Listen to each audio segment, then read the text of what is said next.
Hey guys, I am back again with Jake's Metal Chat episode 28. There we go. And yeah, it's a early one here. For me, it's a 1 p.m. start. T-shirt of today is Frozen Soul. If you can see it, probably not. Hang on. Frozen Soul. Oh, bloody, there you go. It's the encased in ice shirt. Don't know why I can't seem to get any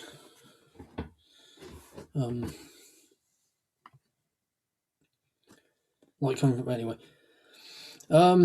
this is going to be a really good one, like my one with Jim Beerman. It's pretty much my mate who I've been mentioning throughout most of these videos and mentioned in the last two.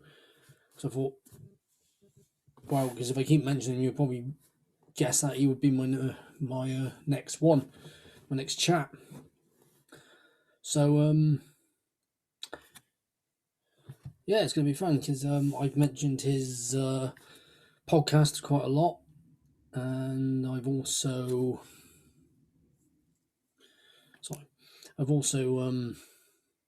pretty much just mentioned him all the bloody time, because why the hell not, just because he's a mate of mine. I've been a mate of his since 2014, and that's when you can probably guess what I'm going to be talking about in this video. Pretty much messaged him last night about it, saying, "Oh, just get some stuff together if you can." Yeah, let me show you again. Frozen Soul, encased in ice. Now you can see it just slightly. I had to literally. I don't usually wake up very early in the mornings, or in the mornings as much. So I had to try and get up at least at like 9-10 o'clock this morning. He'll be on in a minute. He's just sorting stuff out.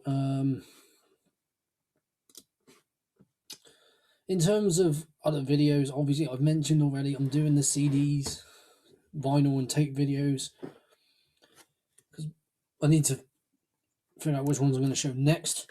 Oh, and yeah, basically, other videos. Actually, there'll be more of these, of course, and anything else I may think of. And might as well update you on my podcast. I've pretty much finished it.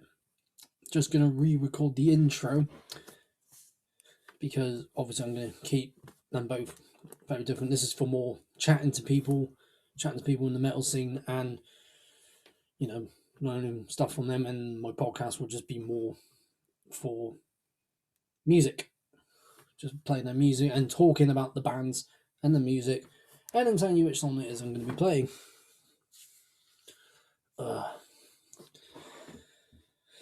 Yeah, I've got another Zoom session later with a bunch of hang on, sorting this out, with a bunch of other mates of mine from here in the UK, as well as America, France, Finland, and Sweden.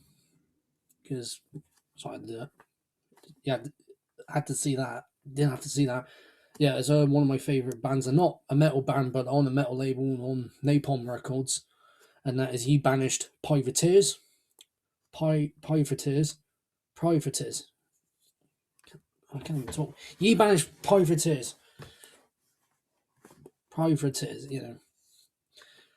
Yeah, they're a Swedish pirate folk band, and they're on Napalm Records. Can never figure out how to get there. I mean, I could just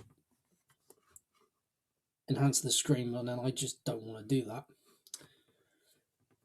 It's a bit silly that way, and I need to check. Yep. Just checking my microphone's actually picking up my voice, because some people said I was quiet on some Zoom sessions, which is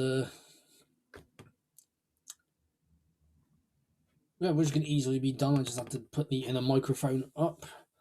I think the reason why it keeps getting dark is because it's not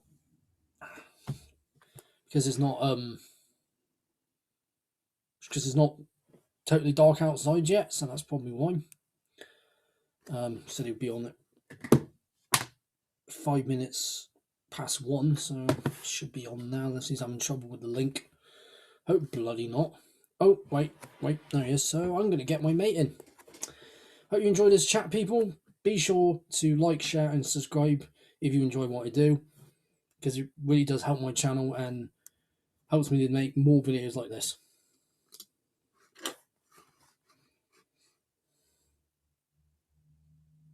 Just need to get him in now.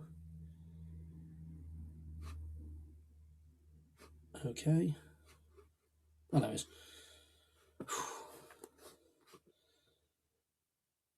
Connecting to audio. I just need him to get.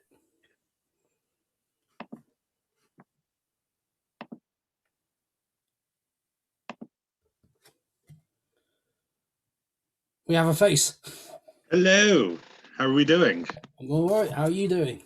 Yeah, just trying to make sure everything looks okay. It's dark in there, but yeah, I got the lamp on. I mean, pretty much this is if my podcasts were ever live, this is what people would see. As a matter of fact, if my laptop actually had the processor for streaming, again, this would be it. Well, there you go then. So yeah, that'll be it. So, yes, indeed.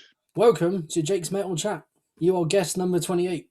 Bloody hell, mate! It's amazing how well you've done, and you've had an array of guests on the show. Just by pure luck, just asking them, "Do you want to do Jake's Metal Chat?" Yeah, all right. Yeah. It's like, wow, you could have said no at any point. Right, and especially some of the people that you know as well. You know, the bands that they're in. Some of them are signed on to some pretty major record labels. I know, right? But I'm just trying to think if the labels actually don't mind that. I talk to them like, well, as long as you're not playing the music. Yeah, of course. Yeah, as long as you're you're not playing. To them, it's fine. Yeah. I mean, I'm pretty sure. I mean, I always thought that record labels would be okay as long as you're actually not recording the music. Yeah, it's just me chatting to them and they tell me about their music. Yeah, but obviously you're on YouTube, so you can't do that, sadly. Yeah, YouTube's got their thing in place, and we got to respect that. yeah. But yeah, for people who will tune in to watch this, you don't have to, but it helps me. Yeah, of course. I mean, I try and watch every episode of yours I can. The one that really took me recently was you and Jim Beerman. Jim Beerman. Good old Jim Beerman. Old Jim O'Beerman, as I'm calling him now. Indeed. For everyone watching, I've mentioned this man on numerous bloody occasions in these videos. This is Simon Cann, aka Metal Brethren. He runs the Metal Brethren show. It's a great podcast, not a great podcast, an excellent podcast, which I highly recommend that you check out. And also, well, if you want to check out, it depends on your taste. And also watch him when he actually does another Twitch stream as well. I mean, my podcasts are, I'm never ever one to turn around and say that my podcasts are ever excellent because, well, first things first, you're basically going to be digging in deep to my podcast. Basically, every podcast that I do is indeed scripted. Of course. Because although a lot of people look at me and think, I do have some metal knowledge, don't get me wrong, I have an array of metal knowledge, but there are always going to be odds and ends in a podcast because the thing is, I come from a certain era where I'm not used to mouth on microphone. And I've never really got to that sort of comfort factor. So obviously, even doing the podcast, these are in its own way out of my comfort zone. Yeah, because it's completely new to you. Because I was never ever comfortable with mouth to microphone.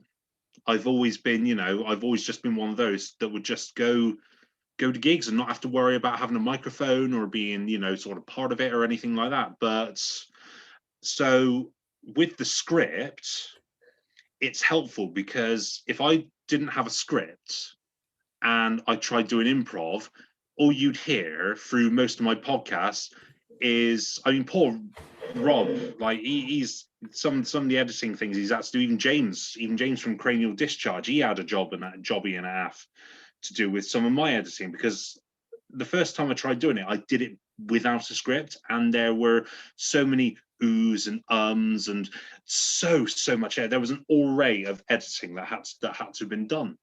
Yeah. Yeah. So in the end, I just said, well, bollocks to this. I'm missing pieces of bands out. Like, I'm mentioning this, that, and the other, but there are tons of bits that I've seen on Metal Archives that I didn't know about. So I've just thought, right, well, let's write a script, get it all in, talk more and more about the band, get the word out there, and it will sound better because people then have that information. Yeah, that's what I always do. I always look up on archives or Yeah. from people that, even people I've had on here talking about that bands. That's how I learn other stuff that I didn't know. There was stuff I would have known, but other stuff I didn't know. Yeah, I mean, Phil Wadey from Phil's Breakfast Metal, he's the knowledge, he's the real knowledge behind metal music. He's the bloody metal guru. Like, he's the real knowledge behind metal music. I mean, the array of metal knowledge that he has, and the array of podcasts that he's done about so many topical discussions is ridiculous. Like, his knowledge, if anyone ever wanted some true metal knowledge from somebody who has that knowledge, he's the guy. Yeah, check out Phil. Please do, yes. Check out Phil's Breakfast Metal. Phil's Breakfast Metal, which you can find on, or as we call him at gigs, we just call him Breakfast. We just call him Breakfast. Yeah. Because of that podcast alone. Yeah. Which me and Simon have both appeared on separate episodes, not at the same time. Yeah, so I did a Doom Death or Death Doom stream with him and Rob Cooper, who are also in Void Titan. Yeah, Void Titan also. Give them a listen. So yeah, there was I hate to say it, but even my end, there was a lot of oohs and ums, because again, the mouth to mic thing. Yeah, I had a little bit of that as well. I was like, trying to remember things like, when we were talking about Scandinavia Death Fest, I was like, think something about Undergo, and I was like, what was it? Oh yeah, his vocals sound like Antti Bowman's from Demolic. Yeah. Because which podcast was it? Scandinavian metal that you did? No, we did like Ascaris, Blind Monarch, War Crab. So local Seymour. Local scenes from different parts of the UK, basically. Yeah. Fair enough. And it was bands that him and Rob didn't know about. Yeah. Yeah, because we did specific Doom Death. And I think we ended up playing Hamford. We played a little bit of Forest of Shadows. I think it was round about 4 or 5 bands we ended up playing. Yeah, you played Forest of Shadows. It was the song. I think you played the song Wish. Probably. Most likely. Yeah. And that's my favorite. And it's funny you mentioned that, really, because I had actually been I received because obviously, for those of you who don't know me as well, mass CD collector. Oh yeah, we'll get into that a little bit later. So it was odd, really, and it was actually more or less impeccable timing, because it was probably about a week or maybe a couple of days before going over to his and doing this podcast recording. I had actually received Forest of Shadows' new album. Wow. So I was just like, I just turned around in the end. I just thought, wow, sod this. I'll just go off now. I'll take the CD with me in its wrapper still, and we'll listen. Me, Rob, and Phil will listen to the new album. Yeah. I mean, we didn't do that when we were doing our episode. We didn't play any of the new album. Oh, no, I know. I mean, you didn't on the podcast. I meant, I didn't bring the album over so we can all just listen to it. Yeah. I just got there. Phil made me a cup of coffee, and then I looked at his CD collection. Yeah, because we had the album fresh. We decided we weren't going to play it because it was spanking brand new. So we just played Wish, and then at the end of the podcast, we just all listened to it together. It's a really, really good album, Among the Dormant Watchers. Awesome. I don't think I've checked it out. I'll have to. You need to, mate. You need to. I don't know if they've still got I copies. don't know if they haven't got physical copies. I always tend to get They've not got digital physical download. copies. I don't know if they haven't. I don't know if they got physical copies or I've got not. physical. Hang on a minute. I've got a physical copy. Let me What? Discogs this. By the way, that's another bit. I get all my CDs on Discogs. Yeah, I don't think I've got anything from Discogs. I always get it from like the Bandcamp pages. Now, see, it's interesting because at first I always used to think that Discogs were really expensive, and I only ever used to make sort of a one-off purchase if it was like an album I really wanted. But these days, people have caught onto Discogs and they're trying to compete for better prices. Yeah, I always look and it's like, oh, I know what albums I want. Yeah, yeah, But no, I'm never buy looking. anything. Yeah, I'm looking here by the way, and there's two here for sale. Oh, cool. I'll So see what get onto see what Discogs. happens. They are both Russian sellers. All right. So it'll probably take maybe about 3 weeks for them to show up. I got time on my hands. Yeah, yeah. Or there was, because I don't know where he posted, because he's got his page on Facebook.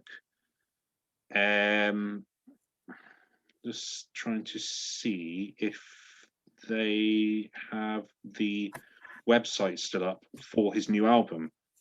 Either way, when I did go on there and purchased it, it was not really a win-win. It was going to cost no less than probably about 20 quid, an arm and a leg's worth for a CD. Pretty much. But Oh, well, if you collect CDs, you are going to spend quite a lot of money. yes, yes, on CDs. Not just CDs, but on merch. yeah. As well. T-shirts, patches. Just badges, looking now, just to even pint see, glasses. it looks like they might still have it. Well, I'll have a look later on and Yeah, see. go on Forest of Shadows page. It's the Inverse Music Store. Right, I'll have a look later. Yeah. I'll have a look later on, and let's get on with this chat of metal and absolute whatever nonsense we can come up with. I mean, people will know that me and you to get together out and about when we could. When we could. We were the nonsense. The nonsense. That kept people entertained throughout during the breaks during the gig.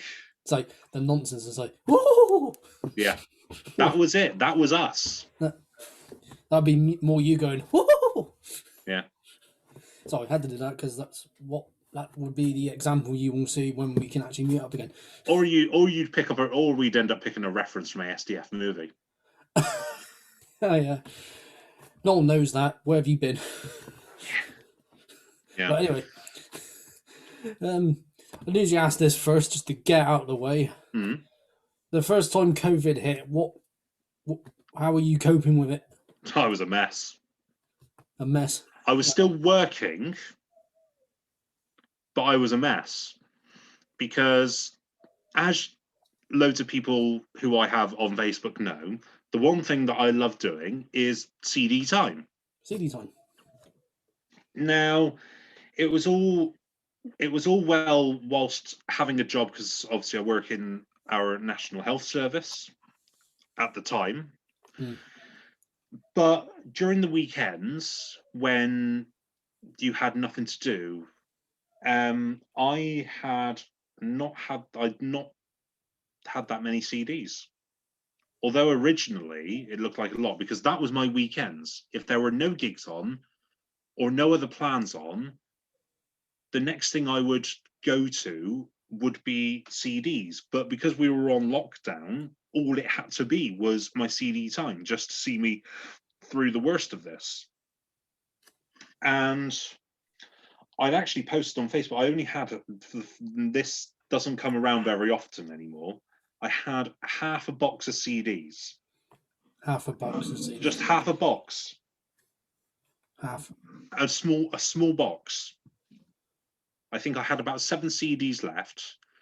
I had made admittedly a panic order with Coyote Records. I bought a large number of CDs. But what I wasn't told is that because of the pandemic, it was going to take longer to arrive. So in the end, it took the best part of about 4 weeks to arrive. Oof. So it was within that sort of time where it was sort of coming to the 2 week mark, and I thought, okay, yeah, I need to start, CD timing again. I started listening to a few. Then all of a sudden, I had a plummet of orders that I'd made come straight through the post all at once. So I'd gone from not being okay for 2 weeks because I had nothing to do on the weekends, to all of a sudden being like, oh, this is fantastic. I have got months sorted. Yeah. But since I've also come up with the idea of doing the podcasts and Jim giving me the opportunity to be on Top Rock Radio, we'll talk about that.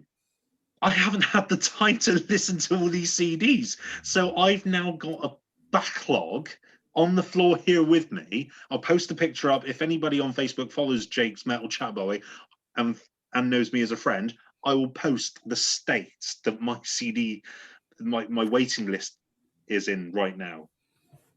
Pretty much. That's what you would be. So it's just gone from one extreme to another. It's gone from I'm suffering, I've got nothing to do, I've got enough CDs to listen to see me throughout this pandemic, to now having the most ridiculous array of CDs because I haven't had the chance to catch up with them. And I can attest to seeing his CD collection. It is massive. Yeah. It's bigger than mine. I mean, I got a lot of CDs. It's just once I get new ones, I got to keep moving them down. Yeah.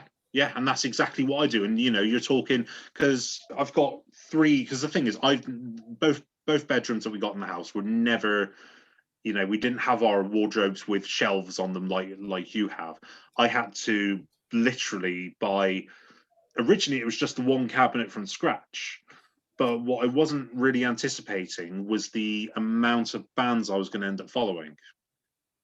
So consequently, I ended up getting a second cabinet. I thought, okay, this will see me out a little while. Filled that one, and now I've got, I'm not sure if you can see. I might have to turn the lights on. You might be able to see. I can see it, yeah. Yeah, there's another cabinet. That one's a spanking brand new one. That's 100. That's a 150 CD cabinet. So that's cleared me for about 150 spaces.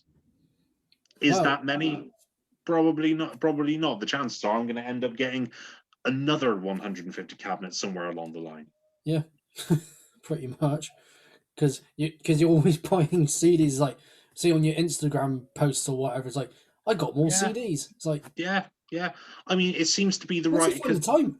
Yeah, I mean, I seem to have picked my platforms pretty okay. Sort of my Facebook's my sort of general life and CD time, what I get on with.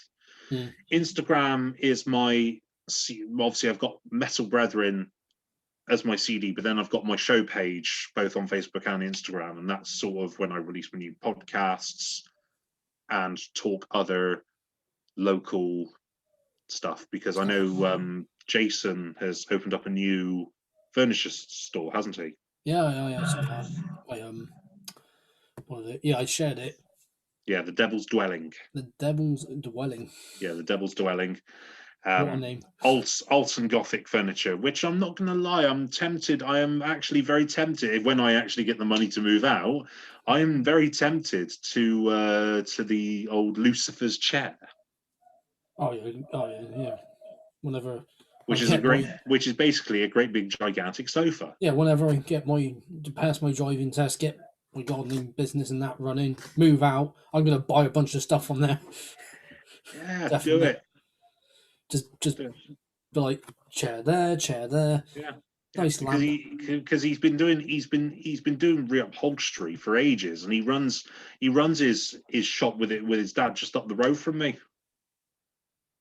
Sorted. So yeah, and my mum does a lot of stuff with White Rugby Club. Well, Olympia have sorted him out with tons of stuff, and a really, really good rate. So yeah, make sure to check out Devil's Dwelling. Devil's Dwelling and Olympia Reupholstering. Reupholstering as well.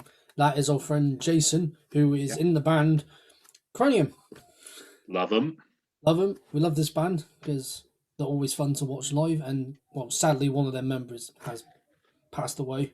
Yeah, that was very, very sudden because that was only a week after Bristol Death Fest. A week after Bristol Death Fest, and I was like, not thinking, oh, that might have been the last. That'd be the last time I see that man in person. Yeah. See, the thing is, because I didn't know a thing about it, all it took was for James from Cranial Discharge to write to me. He said, "Oh, have you heard about Martin from Cranium?" And I was like, "No, what's happened?" He said, "Gone." Yeah, Martin just passed away. When I saw the post on Facebook, and I was like, "Well, hang on a minute. He was only at Bristol Death Fest last week. Like, what? Exactly. Yeah." And I've even mentioned this in other episodes, like how many musicians we've lost over the years. Yeah, it's not been fun. Latest one, from what I know about, his name Alexi from Children of Bodom. Yeah, that came as a shock. Like early this year, I just looked and saw what. Yeah, and the worst part was that had affected a lot of people because a lot of people that we both know had actually inspired to doing instrumental work because of him. Because I have seen him perform live on numerous different occasions, and he was well, to a lot of people, he's still bloody fantastic. Yeah. See, I've never Children of Bodom. It's one of those bands I've never seen live, and I know I should have, and I still should if because was he still part of Children of Bodom when he passed away? No, I think they split up before that. Like they did split up. Either way, I still haven't seen Children of Bodom, and I need to. Yeah, last time I saw him might have been in Bristol, or it might have been sometime after that. I can't remember. Well, I mean, because all the times they've toured, they've either been touring with somebody relatively big, and they've not been in Bristol. It's either been London, Birmingham, Cardiff, arena events. Yeah, because they got that big and they stopped playing arenas. Like most bands were, they get big and they stop playing arenas. Yeah, and this day, and what I'm like, my idea of an arena event is Herbicidal playing the Griffin. Yeah, my band. Yeah, playing the Griffin. Yeah, that's my idea of an arena event. Just walk up, going, "Whoa, this venue's so huge. This is enough for me." It's huge. It's kind of humid. Yeah, God, Griffin in the summer. Love the venue, but it's so hot during summer. Oh, during the summer, it's the worst because I've done many of gigs up there, just sweating my ass off. Yeah. And even during the Herbicidal show, I was getting hot and sweaty on there because you can actually hear me when we had a live recording of that set. You can say, "I'll tell you what, it's bloody hot up here." I mean, even during winter, it gets really humid. I know, it's weird. But obviously, they can't open the windows when there's a gig on. No. And there's no point putting fans in there. It just blows the warm air around. Yeah. Well, I mean, they have a big fan in there anyway. Yeah. But then you've seen what I'm like with gigs. Yeah. I show up in a coat. This is true. He shows up in a coat. The Welsh metal scene know me as one man in his all-weathered coat. One man in his all-weathered coat. Yeah, you'd be wearing it during. Hell, you even wore a hoodie at Birmageddon one year. Yeah. I'm like, it's summer. What the hell are you doing? To be fair though, one of the Birmageddons that we did go to, I think it may have been the last one that I went to. The weather wasn't great. Oh, that's 2018. Yeah. Yeah, the weather was crap. Even though I was wearing shorts, thinking, yeah, I'll wear shorts. Okay, it's kind of cold. Yeah. I even wore because remember we went to Pam's Happy Hats. Pam's Happy Hats. Like, because that's where I got the Magikarp Pokemon hats, and because the fair play to her though, because she hand knits all of these different hats. I think they're genius. Yeah. I've been meaning to buy one, but I was going to I got a Ninja Turtles one, and I've got a Pokemon one. She even threw in for me a free Broly hat. Yeah, Now, with the tax. weather that it was on that last Birmageddon, I have to say that came bloody in handy. Yeah, it was pissing down with rain. So, Yeah. but 2019, that's one I went to because obviously 2020 didn't happen. Yeah. It was freaking hot all day, all that weekend. The Because one one day I was Birmageddon wearing I my remember kilt. going to, the one Birmageddon I remember going to, oh, Si, make sure you have your suntan cream. I said, I live in Britain, I don't need suntan cream. And I did get a little bit burnt around the receding parts of my head. Yeah, it happens. We all get. I mean, I download one year. It was 2015 when I went with Chris and Georgie. Yeah. I got sunburn on this arm completely. Just that one in particular. What? Well, because it was facing where the sun was shining. This one wasn't. Or it might have been. Might have been this one. It might have been that one. It might have been that one. I had to look at the picture and see which one it was. But one of the pictures I took of Chris, his arm where his Charizard tattoo is, that was burnt. Really? Yeah, because the only one, because we were the only two who didn't wear sun cream for whatever reason.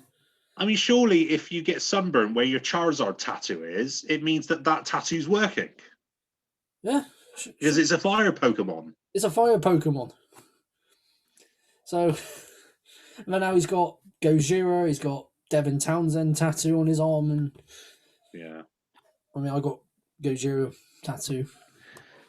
Yeah, see, I've got one tattoo on the top of my back, and I've just been happy with that. Yeah, I'm happy where I am at the moment. I'm not going to get any. I'm not going to get a sleeve yet. No. I'm okay with where I am at the moment. I'll just focus on actually passing my driving test and getting my bloody business out there first. Yeah. When I can actually do my driving lessons again. Yeah. Wait until the lockdown's over. I say.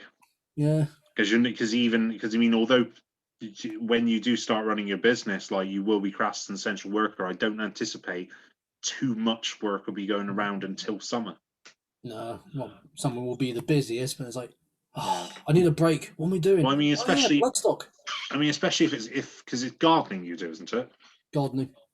Yeah. Love being outdoors. See, I don't see gardening as a winter thing unless it's something in particular that you can do during the winter. Well, I'm trying to think what I could do during the winter, but unless someone saying, "Can you put up a garden fence?"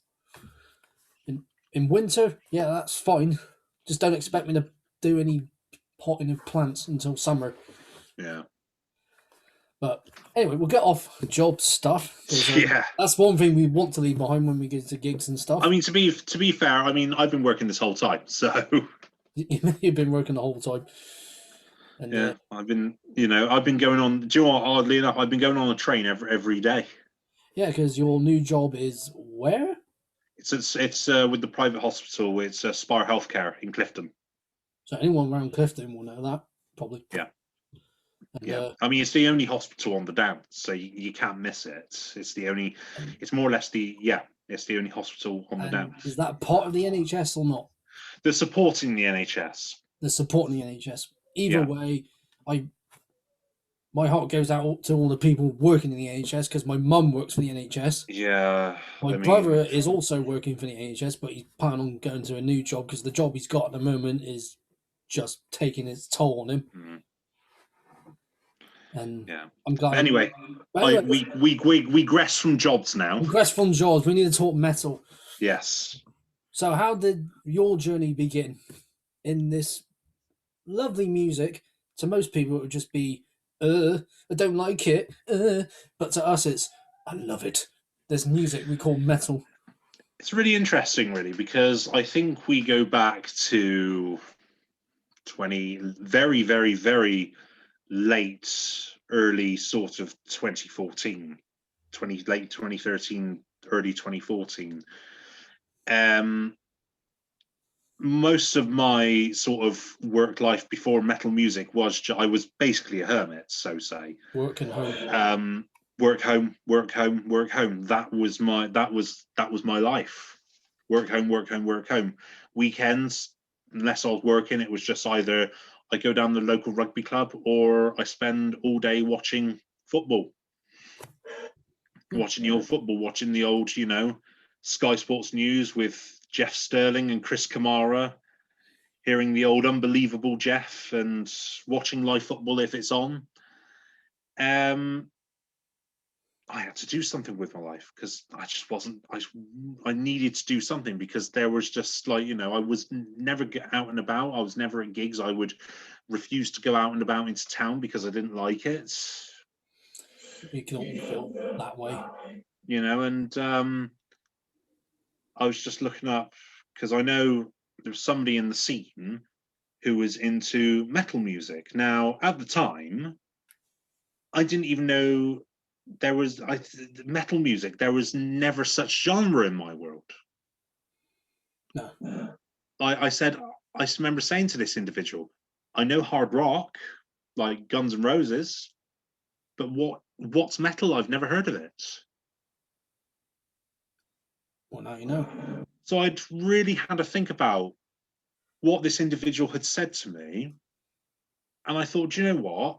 I'm going to have a look into this and I'm going to see if I can get into this genre of music. And I'd written to this individual saying, can you remind me of this festival again? And she told me it was Bloodstock. And I said, I've never heard of it. She said, have you ever heard of Download? And I said, no, never heard of Download. So this was a completely new aura of music for me, completely.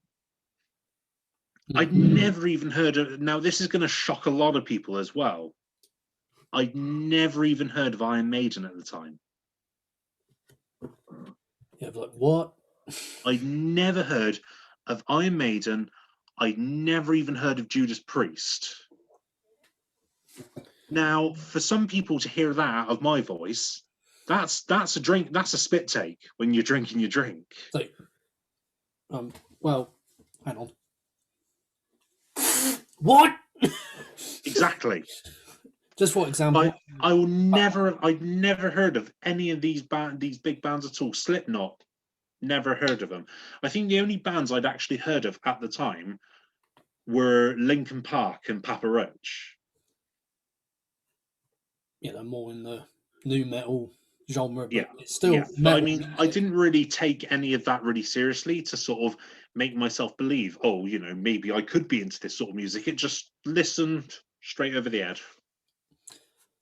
Yeah, I think that was like me at first when I got into it. I might have heard some of this music back in the late 90s, but not really thought about it. Yeah. Yeah. And all of a sudden, early Never 2000s really, came around. you know, and then the school eras, like I listened to the track Cigarro from System of a Down. Brilliant. But even that, Whenever you had. straight over the head, didn't really click onto the fact that I'm into that sort of music. And the thing is, because I didn't know, because a lot of my mates who were into that sort of stuff were in college studying music. So they knew more of this stuff and the genre of the music than I ever did. Yeah. And then obviously when I went over to a mate's birthday, one of their mates then said metal music. And I'd completely forgotten that I'd even listened to System of a Down, Linkin Park, Papa Roach, any of that. So I thought the heaviest I could go was Guns N' Roses. It's a good start. And as I said, I'd asked her about this because she mentioned Bloodstock to me. And then about a month later, I'd completely forgotten about it. And I had to ask her again. So I said, what sort of music can I find? I said, don't think I'm going to be a fan of the sort of high-pitched screaming type of music. I thought, I want some sort of death metal, deep sort of growls. So I looked at Bloodstock. I looked through Wikipedia through the array of different subgenres of metal music. That's when it started all kicking in. I was like, so metal music is generalized. There are subgenres under this. So you've got your death metal, you've got your doom metal, your black metal. So I'm researching all of this sort of stuff, and I was like, right, I need something with a real deep kick of death metal growling. So I just typed in and I found out that death metal was mostly popular in Sweden. As it is. So I thought, all right then, death metal band, Sweden. Thought nothing of it. And the first band and the first album that came into my life, and I've got it right here, Bloodbath, Breeding Death. was Breeding Death by Bloodbath. That was the first one Breeding that Death. I listened. That was the first band whilst probably looking and getting into metal. That was the first thing that came up on YouTube, was that band. And I listened to it, and I can't say I loved a track more than any other music I've ever listened to. Yeah, because first time I heard about Bloodbath was 2008, because I was chatting to someone over MSN Messenger, if anyone remembers those days. Yeah. And Yeah. I mean, again, this is before my time, because we were looking into, by the time I was CD collecting, we were looking just after Bloodstock. after Bloodstock. Because the thing is, I wasn't actually going out and about in the metal scene until about, because this was probably around about April, May time. I was getting into metal music. Then around about the summertime, I started CD collecting. Yeah. And it wasn't until about September, October time, I decided, okay, let's go out and say hello to people and see what the scene is like. Yeah. So obviously, you know, I started saying hello to a couple of people. We all started getting familiar, and then they said, you know, what sort of metal music are you into? I said, well, at the moment, I'm only into Bloodbath, because that was the first band that got me into metal. Yeah, and it's a great start to get into that band. And then it sort of really kicked off, because actually, no, that's a partial lie. It wasn't just Bloodbath I was into, because I'd actually gone to my first ever metal gig before I started going out properly. Oh, yeah, you did. So it wasn't just Bloodbath, and I've got the CD with me. It was Hell Yeah. Hell yeah. Now, I was looking through Bloodstock. I wanted to get into more bands. It wasn't just Bloodbath. And I saw this band, Hell Yeah. They, you know, I was looking through Bristol Ticket Shop, RIP. Do miss that shop, actually. Yeah, that was a great shot. And I found Hell Yeah, and I was like, well, hang on, I've seen this on the Bloodstock lineup. So this is, again, completely beginning phase. So I looked them up, found them on the Bloodstock 2014 lineup, and I was like, oh, they've headlined. I thought they can't be a bad shout then. So I had a listen to them, loved them. They were the first gig I ever went to in August the 14th, 2014. Yeah, because you got a picture with all of them after the show. Indeed. Indeed. Even got to is the late shake great hands with Vinnie Paul as well. I was thinking about going to that gig, but probably You were still at you would have still been at I Bloodstock. might have been at Bloodstock then. So yeah, you would have still been at Bloodstock, because they played they headlined the Saturday or the Friday. No, they headlined the Friday, because Sister Sin headlined the Saturday. yeah. I'm just trying to remember all this now. It's 2014, so Yeah, 2014. It was Hell Yeah that headlined on the Friday. Then they came to Bristol on Saturday, while Sister Sin headlined the Saturday at Bloodstock. yeah, I would have been at Bloodstock. So I went and saw Hell Yeah play. The show was impressively rammed. Well, if they got fans, then they're gonna pack the fleece out. Yeah. So it was, at the time, it was Bloodbath and Hell Yeah I'd gotten into. Then I went out into the metal scene. I made friends with a couple of people, and then I saw you walking past. And I think this is either my first or second night out as a metalhead. I saw you walk past in a Bloodbath t-shirt.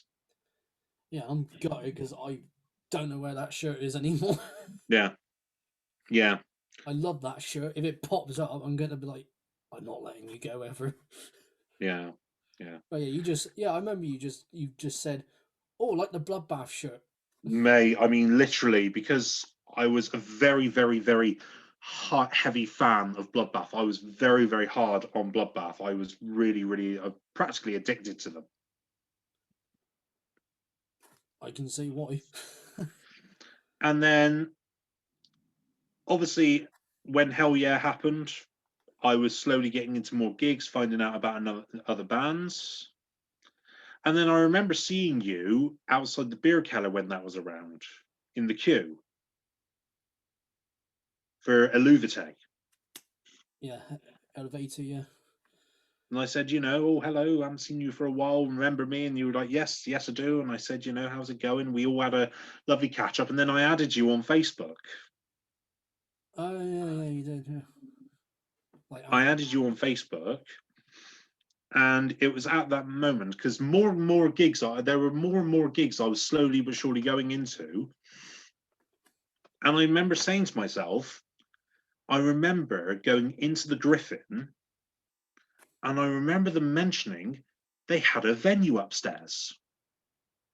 Which, and again, this is before, I'm going to be sort of backwarding and forwarding with how I got into metal music. So obviously, I remember them saying before I got into metal music that they had a venue upstairs. Now I thought, Jesus Christ, that must be bloody tiny.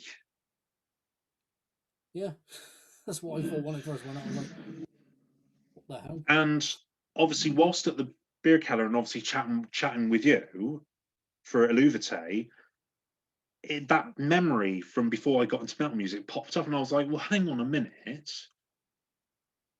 The Griffin, I remember Janie telling me that there's a venue upstairs. So I'm thinking, if there is a venue upstairs, there has to be a local scene. Yeah. And I said to myself, where am I going to find the people who put these gigs on the Griffin? And then, a couple of days after adding you, a notification came up. Jake Bristow is going to an event at the Griffin. Yeah, I think that's how most people would. So I looked and I was like, oh, what's this then? Oh, what's this? And then I saw it, and it was funny enough. It was Body Harvest. Shout out to the boys from Body Harvest. It was Body Harvest, and before that, no, it wasn't. Was it Body Harvest? Might have been. I can't remember. It may have been Body Harvest. It may have been Scordatura. As a matter of fact, it may have been Body Harvest supporting Scordatura. Yeah, that actually makes sense now thinking about it. It would have been them because I already been because I met Ben and Jason first before going upstairs. Good 3 years. I had bought the Body Harvest CD before that gig because Agast, who aren't going anymore, they were sharing their CD on UKEM Records. And I'd looked through UKEM Records. I looked through their back catalogue of what they had for sale, and I came across Body Harvest.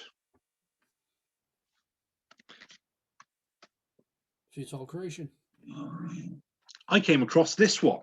I came across Futile Creation, and I scrolled down. What made me buy it in the end is I scrolled down and they said Bristol Death Metal. Oh, yes. And it just hit me. I was like, right, there is a local scene. There is something here. And I can't remember what gig it was. I'd gone to a gig. I'd made friends with somebody in the bar. And she pointed, she said, do you see that bloke there? I said, yeah. He said, that's one of the vocalists of Body Harvest. I was like, oh? And I just approached Jake Metal Isles and I said, are you the one of the vocalists of Body Harvest? He said, yeah, mate. Yeah. I said, I like your band. But this is a gig. This was outside this is in the beer garden at the Hatchet. This is before we were all going in for a gig at the O2 Academy. I can't remember for my life who it was. But all I remember is just going in and going up to Jake and saying, are you the vocalist of Body Harvest? Said, you're probably one of very few probably one of the first local bands in the metal scene that I've actually collected for. Yeah. And you got the I said, I got your album, Futile Creation, from UKEM Records. Yeah. And, it's so, a good album. Yeah, it is a fantastic, and so is their new album, Parasitic Slavery. What a cracker. What an absolute banger of an album. So it was blatantly because of you I then discovered the local scene. well, yeah, I can't take all the bloody credit, but You got to take some of it, dude. I take some of it, but not all of it, because I a could lot of have, it because will it come could have down gone to the one, bands. because it could have come to pass. I could have just said, "Oh, Jake Bristow's going to a gig," and I should have just ignored it and just thought, "Well, fuck it." Fuck it. But you didn't ignore it. You came along, I thought, "Sod this. I and want to go and see what this Griffin venue's like." you damn well enjoyed yourself. You know, and yeah, it was great. And I turned around. I remember turning around. I don't know if it was you or whether it was someone else. But I turned around because I remember going to these gigs and I've been seeing all these mosh pits going on. I might have been in a mosh pit. And I had looked and I said to somebody, I said, "There's no way there's ever going to be a mosh pit in here. The venue's too small." And I can't remember if it was you or somebody else who turned around and said, "Don't kid yourself. It's happened before." I think I might have said that. You're saying, yeah. And I looked and I was like, "Don't be ridiculous. There, no way." 10 minutes later, Mosh pit. mosh pit, and I was like, "Oh It shit!" happens. And Don't I'm be just fooled like, by "Oh the shit!" size. I mean, don't be fooled. I mean, yeah. You go to the Griffin, you think there's going to be no mosh pit. No, no, because it's so small. I did not think, because the venue was so small, it was not physically possible to have a mosh pit.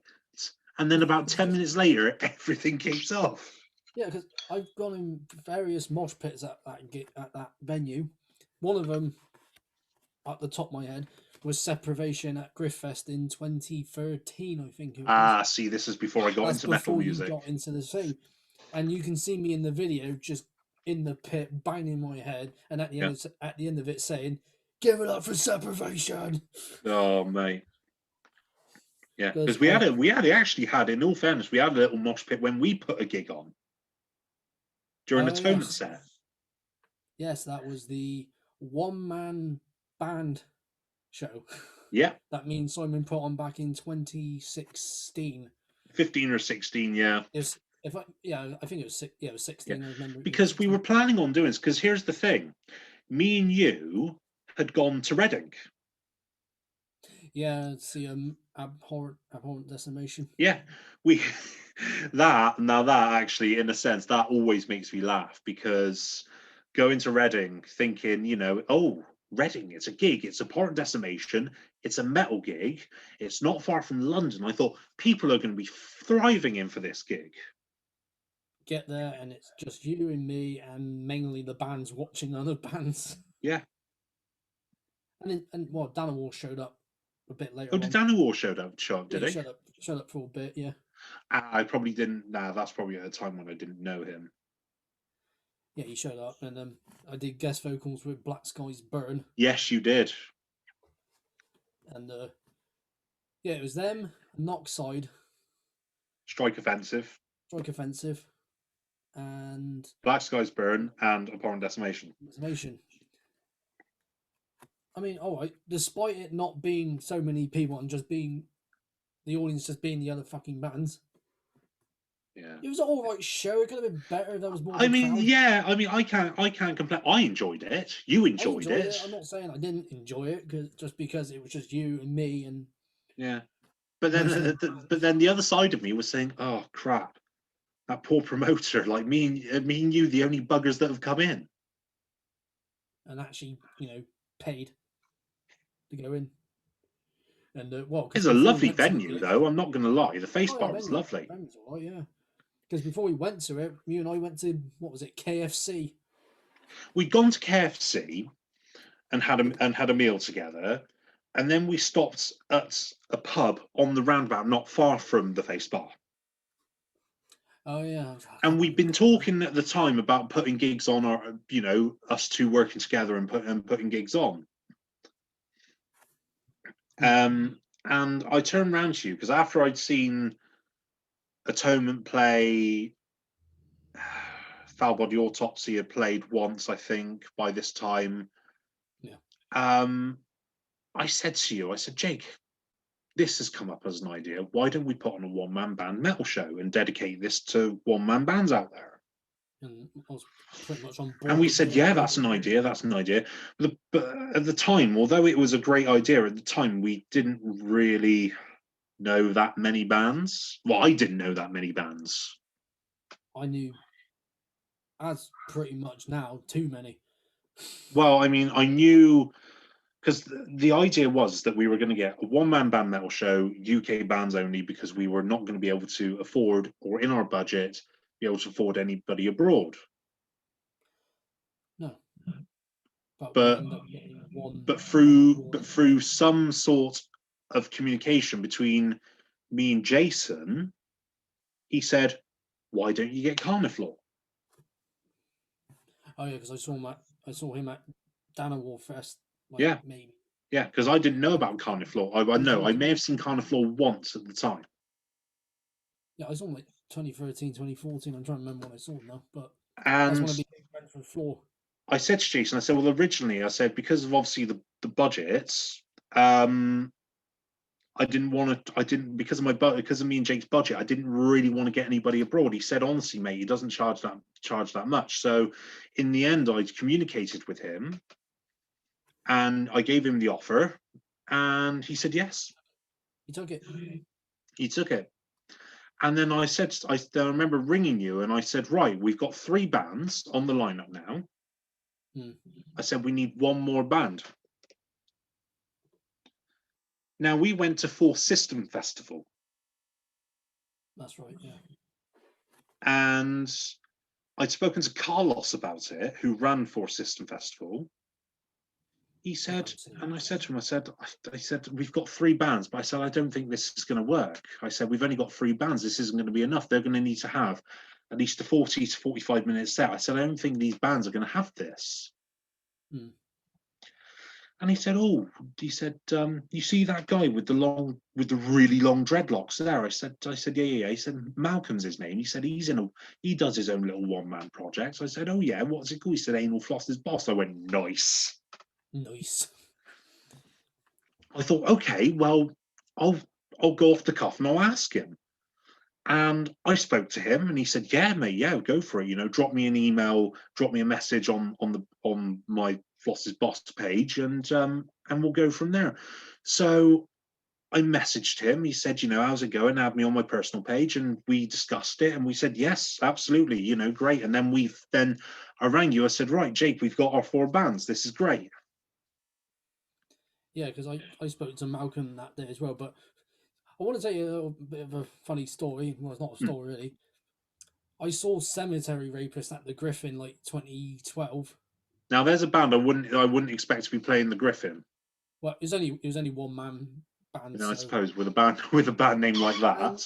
And speaking of Malcolm, he was at the same gig, and I didn't know him then. Well, he would be because it's grind. Yeah, he was there because I looked at a picture and he's behind some people I know. I was like, how did I not talk to this man? Yeah. But yeah. Anyway, he's literally the grind master. He is the grind master, and yeah, he's a nut. Because I said to him, because I think it might have been, I'm pretty sure it was after many gigs and loving music and loving metal and obviously the CD collection being what it is today.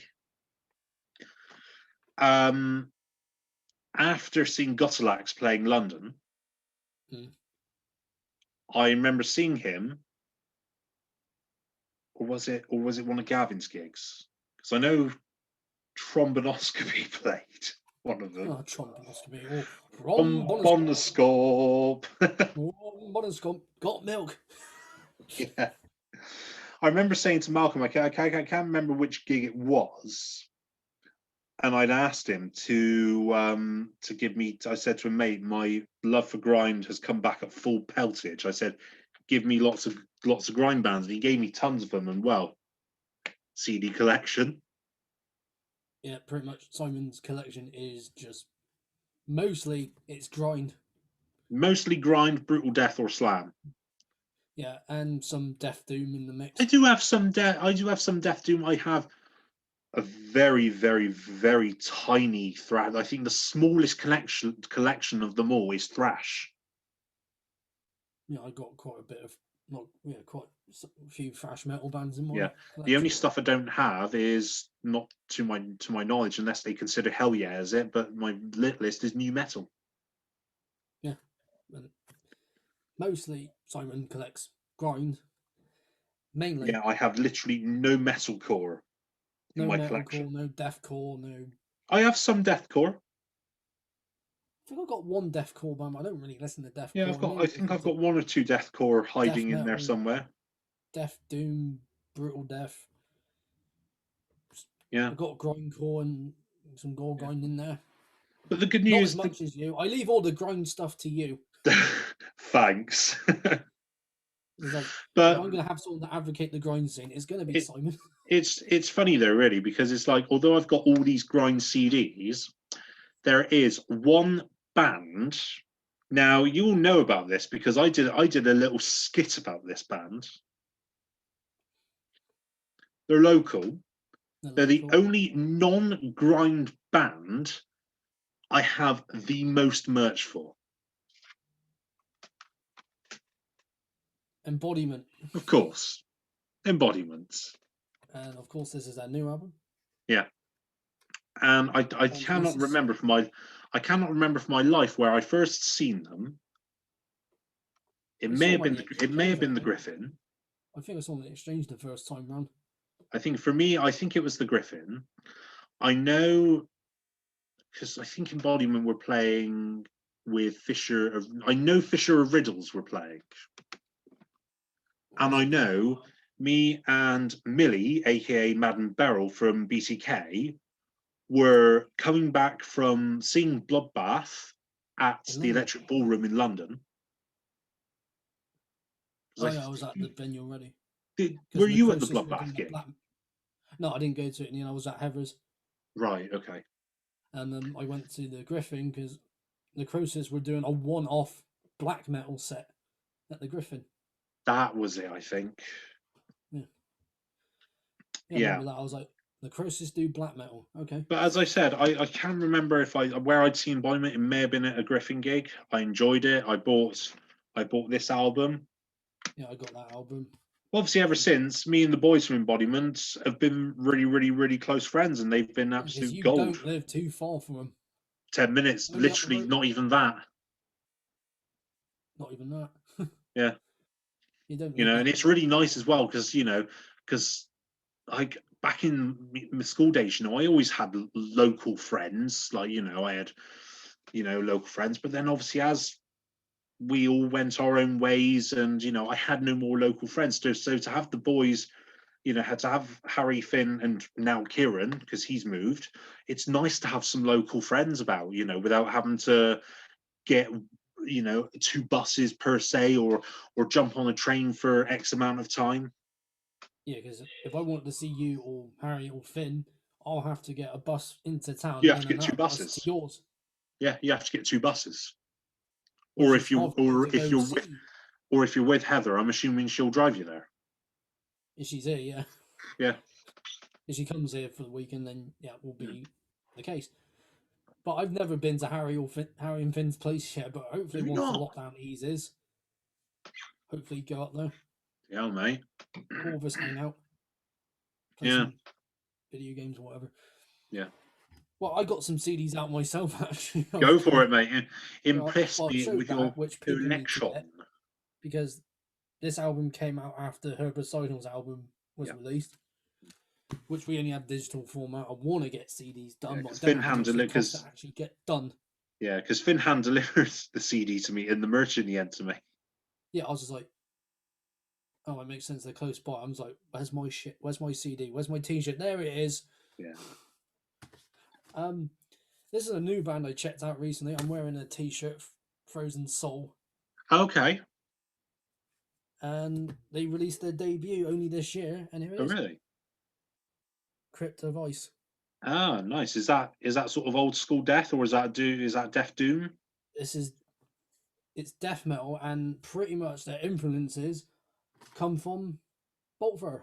Oh, nice, nice. They pretty much doing what Boltfur started back in the day, but now they're continuing it on, Yeah, sort of thing. And this is my favorite Boltfur album, The Fourth Crusade. nice, nice. Mine's the For Victory. For Victory, that's also a great one. Here's the back of Nice. on the album. And I quite often check how it long has out. this band been going on for? since I want to say about 2018, Okay, thereabouts, so or not long. 2017. Yeah. Not too long. Only 3-4 years. Hmm. But I've already got this out and it's a fucking belter. One of my favourite Swedish bands, Entombed. Entombed, of course. Left Hand Path, the very first album. And Yeah. obviously last year, this was 30 years old. It Really? came out in 1990. Good Lord above. So it'll be 31 this year. Bloody hell. It's mad. And also, the band I that's think got I've me actually into completed Entombed's collection. I mean, I Believe got it or this not. one, Clandestine, Wolverine Blues. I just need to get the others. Yeah, I think I've got all of them now. I think I got everything by At the Gates, but I think I don't have their other. No, I don't think I got all their albums yet. Hmm. I will soon. Do you document? Do you do what I do? Do you document your CDs? I started doing that, and now I can. I was just like, now you just mentioned like, shit. I got to continue doing that. Yeah, because how I run my CD collection is I have 22 pages of CDs that are documented, everything that I've listened to. So I'll go downstairs, listen to some CDs, and they will sit here on next to my laptop, and they won't budge until I've actually documented them onto the laptop. And then they will go at the back here into my little box of CDs that need to go into the cabinets, and then I pop them in. But when CDs arrive, I bring them up here, bring up my non-complete collection, and delete every single one that's arrived. And I bold everything I order. So Simon's more organised when it comes to doing that than me, and I'm going to stop doing that because otherwise I'm going to forget what the hell I just bought. Well, as I said, you need to follow. I mean, for me, I don't know whether it's it's OCD or whatever, but that's the sort of how I just stick to Everyone's it. got a bit of OCD with whatever they do. I always have to check I lock the damn door before I go out for a walk. For me, it's not by choice. It's more for the fact that some people said, "So I think it's a bit OCD of you." I'm just like, no, it's a necessity. It's a routine for me because if I just listen to some CDs and dump them up in my little box, and it's not been documented, I'm going to think, well, where's the CD gone? Yeah. And then I'm going to and then what's going to happen is I'm going to reorder it. Yeah, because I did that with the Fourth Crusade. I thought I lost a copy, then I reordered it and actually found it again. Now I got 2 copies. Yeah, because what's going to happen is I'm going to reorder it, and then soon find out by the time it's on iTunes, it's like, oh, we've already got a copy of this. Would you like to reburn it? And I'm like, huh? So then I go back upstairs, find it's there, and I'm like, well, shit, I've got 2 copies now. I've got to get rid of the bloody things. Yeah, I want to give my other copy of Fourth Crusade to somebody else. So. Yeah. But yeah. I've still got to get 2 much. CDs to you, actually, by the way. I'll get onto that this week. Oh, what is it? Dawn of Disease? And Dawn of Demise. Dawn of Demise, that's it. Yeah, I'll get onto those for you. I'll get onto those for you this week as well. Before we get on to and thanks for that. And before we get on to talking about the podcast a bit more, I'm going to show the band that got me into death metal. Yeah. Cannibal Corpse. Fair enough. Yeah, I think they were the first band that got me into. As a matter of fact, I think Aim and Amarth, Cannibal Corpse, Bloodbath, and Decapitated were the first 4 bands of CDs that I bought. Mine would have been the Seventh Son of the Seventh Son by Iron Maiden. That was the first one I bought properly. And it was after that then I discovered the Iron Maidens, the Judas Priest, the Slipknot, the Avenged Sevenfold, all of those, and then I started collecting those. Not to then realise just how big my CD collection was going to be in years to come. Well, look at it now. Look at it now. Look at it now. And then on Wednesday I end up getting 19 CDs from bloody Rotten Music. Rotten Music. No great label to get stuff on. Fantastic. Label. Cool. Actually, I don't think I might put the sticker somewhere else, but it's Extremely Rotten Music. Extremely Rotten Music. Extremely Rotten Promotions. It's the one that Undergang's on. Oh, okay. And I think it's run by the vocalist David Mickelson. I think he runs it. Oh, nice. And speaking of Undergang, I have stickers because I got too many bloody stickers now. Undergang. Undergang, of course. One of my favourite bands out of Denmark. Yeah. And a sticker from an old band that ain't going anymore, and that's Grotesque Infection. Oh, nice. And I got their CD of all their demos on it. And now, see, in the end, because the problem is I ended up with so many stickers. Now, I didn't really know what to do with them in the end. So I've just done my own little book, and I've just packed it all full of these stickers. That's one way of doing it. Yeah. So I got all these here. Got Atonement, Ingolfos's Boss, Scorus, Haunted Decimation, and Ainsley Harriet. Of course. Now that sticker, that was raised by that was raised by Owls. I can raise. I've done it all sort of alphabetically ordered. Bloodshot Dawn, Broder Quinn. Who the other two Bludgeon. bands? Bludgeon, yeah. So yeah, but no, I've got some. Yeah, I've got two Bludgeon ones. I've got. Oh, the C is my favourite because you got cute and cuddly kittens at the end there. Cute and cuddly kittens. Cobclesis, Chainsaw Castration, and Corrupt Moral Altar. Corrupt Moral Altar. Yeah, I saw them with Venom Prison. Now, interesting thing that because Corrupt Moral Altar were at my very first indoor festival. That was Temples. No, it wasn't Temples. It wasn't Temples. No. It was Damnation. Damnation, of course.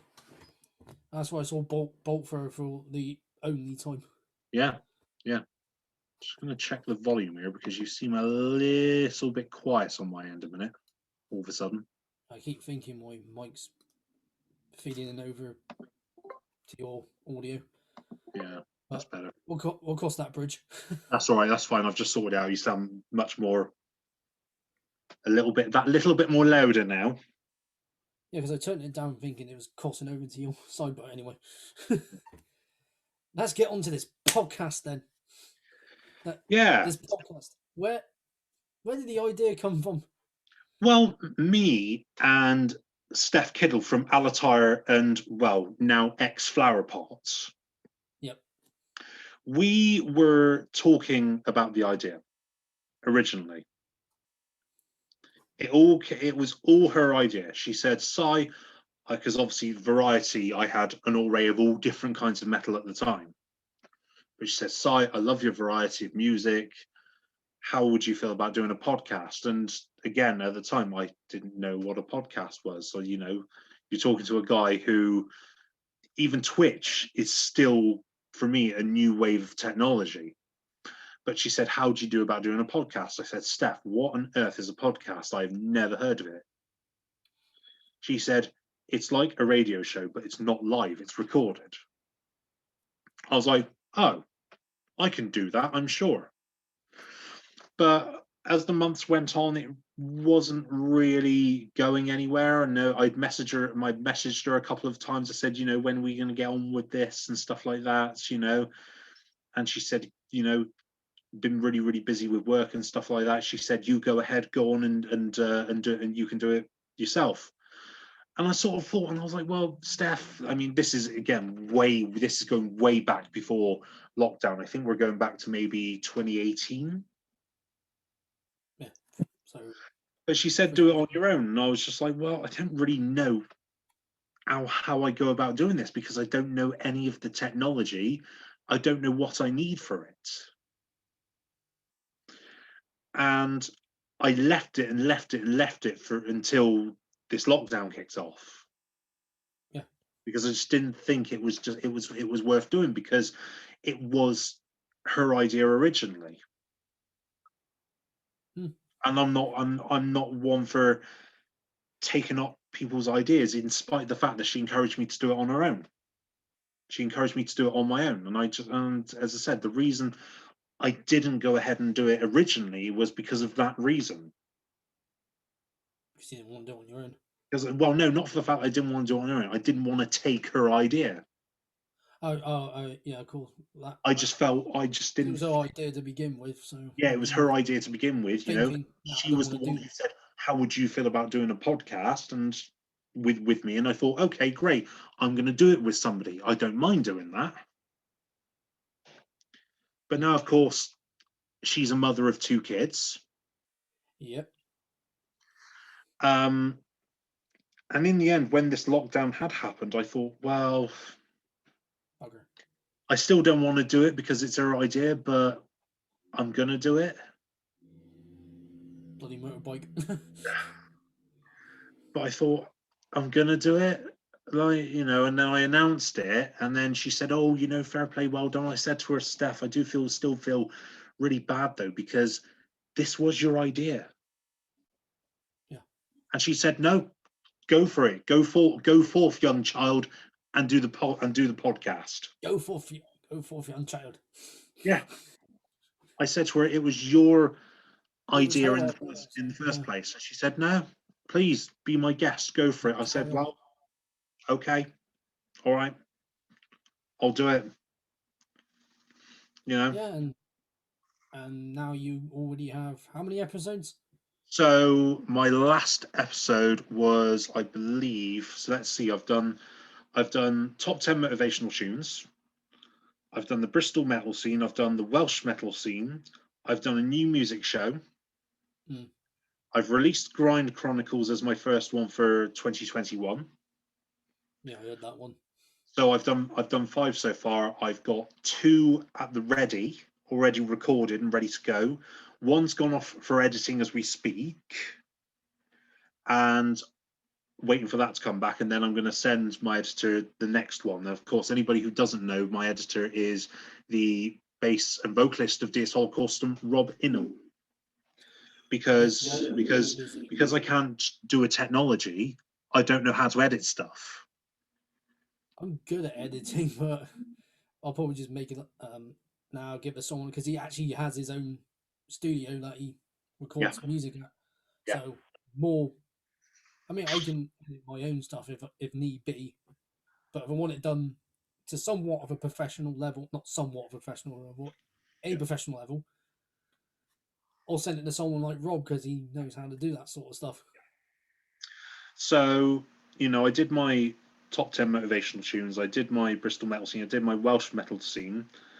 Originally, James from Cranial Discharge was doing my editing, but things weren't really working out, because obviously he works night shifts, and I was working, well, at the time it wasn't too bad because I was working 2 till 10, but now I'm starting at 7:30 in the morning, so trying to be able to get that time to try and see him didn't really work out. So I spoke to Rob in the end. Actually, at first I spoke to Finn. I asked him if he could do it, and he said, well, I don't really have the time to do it. Speak to Rob Innell, maybe he'll be able to do it. So I spoke to Rob from DS Holocaustum, and it's kicked off, and it's gone from there. He's edited my new music show, he's edited my Grind Chronicles, and he's going to be editing the next 2. And also I'm going to be recording one that has just come up recently. The script is all typed up, ready to go. It's just got to be recorded now, and then that won't be out until, because the plan is I do podcasts.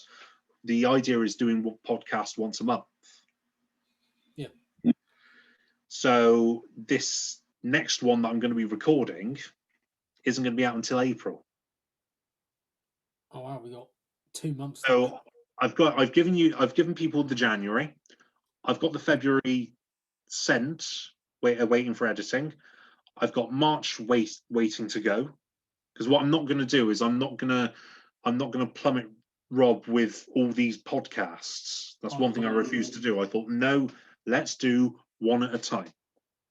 Yeah, one at a time, so he hasn't got a lot to do, because he does DS Holocaustum. He does, he does other things as well. He works as well. So I don't really want to sort of say, right, yeah, here's 3 or 4 podcasts, mate. Have at it.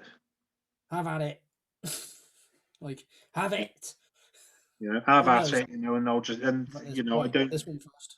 Yeah, I just want to take things sort of slowly but surely. If they're done for release for the end of every month, I'm a happy brethren.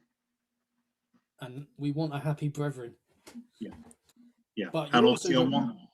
I want him to be able to have time to himself, for him to be able to get on with other things, as Yeah, just on priority than my podcast last. Because as I yeah, said, I would want it for the end of the month.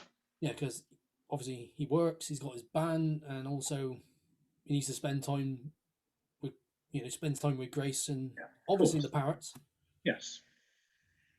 Yeah, Who are, and well, obviously, soon to be both what I don't parrots. want him doing is dropping everything to do my podcast. I just say to him, if I can have it for the end of the month, great. If not, then it'll be Or just the beginning of the next month. just send it over when you can.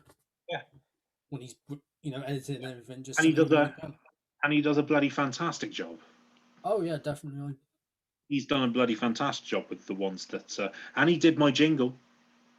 He Yeah, did my new the jingle as well. metal Yeah, yeah, he did a show, cracking jobby with that. which is I was just like when I heard it, it's like. Brilliant. He did a fantastic Like job with I was the. like, damn. Yeah, he did a really, really tidy job with that. And as I said, long may he continue to edit my podcast and do the work that he's doing. Yeah, definitely, and also to continue with his band. Yeah, absolutely, It's not absolutely. lost him. Yeah, But because yeah, he gave me a rough demo of a new sort of single that may be part of the album, which I played on one of my streams as well. yeah, you did, you. And well, speaking of the podcast, you also now part of Top Rock Radio. Yeah, see, now that was quite interesting, really, because that was unexpectedly handed to me on a plate. Well, because you're good friends with Jim, as such as myself. Yeah. Well, what had happened was obviously I'd done the podcasts. You did a stream before being And part of Top Rock. yeah, I did a stream before being part of Top Rock. Now, obviously, I'd done everything I needed to do for 2021. Sorry, for 2020, and he was, getting me to upload all this different software that he had. Um, And it wasn't until he got me to upload this broadcasting app onto the computer, Mm. and he gave me some sort of like IP address details, which really is not something you should really give to many people, because No, that could be asking for serious hackage. we don't want hackage. No. We don't want any of that. That's bad. And then it just hit me when he told me all this details, and I said, "Hang on a minute." Ain't about. I said, Jim, are you trying to get me on Top Rock? He said, "Well, if you're doing it once a month, then yeah, get on it." And I was like, "Well, hang on a minute. He's just unexpectedly handed this to me on a plate, And I was like, I've not even asked him for this, he just said, download this. Bob's your uncle." Typical British thing to say. And Bob's your uncle. I'm just like, oh, but Like, I'm on Top Rock. I'm now going to be a feature on Top Rock Radio once a month. yeah, because you had your second live stream, but your first one with Top Rock on Oh, the mate, knowing the fact that I was on the 23rd. radio, I was bricking one. That was the 23rd of January. 23rd of January, but now we have an organised schedule. It is now the second Saturday of every month. And your next one is the 13th of Next February. weekend. Yeah. And I'll be watching that. Thank you very much. I got to say some stupid crap on it. As Yeah. you would do on Jim's shows, and Jim going, every time you recommend a song, you go, and the next one is from Wanky Spanky. Again, that's another interesting story, because there are some people, they've seen the nickname Wanky Spanky around.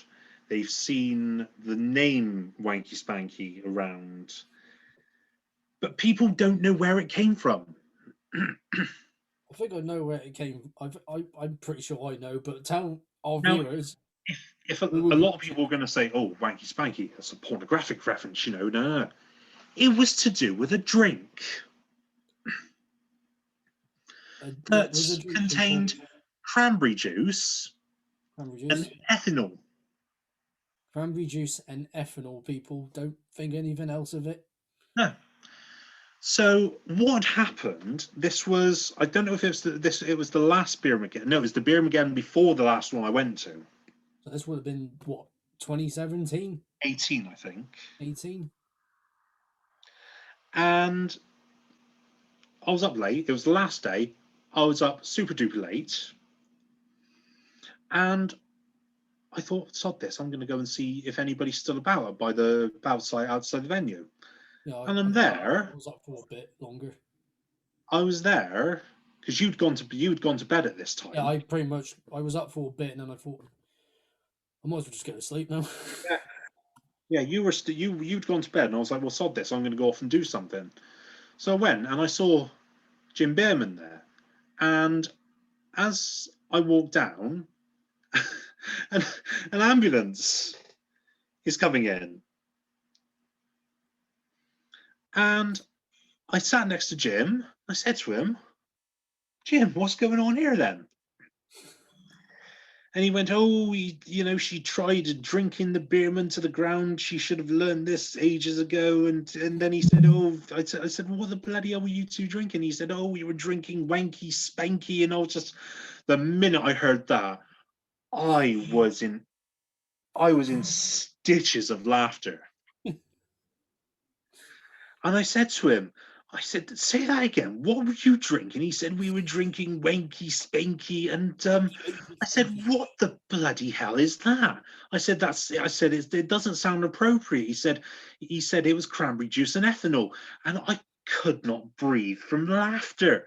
I'd never, ever in my life heard of that before, ever. I only heard of that as soon as you mentioned it. And obviously I'd spoken to Ali and Che about this, and every time they said, I couldn't help but burst. I couldn't hold my. I was trying to vape, and I couldn't hold my vaping because I was laughing so hard.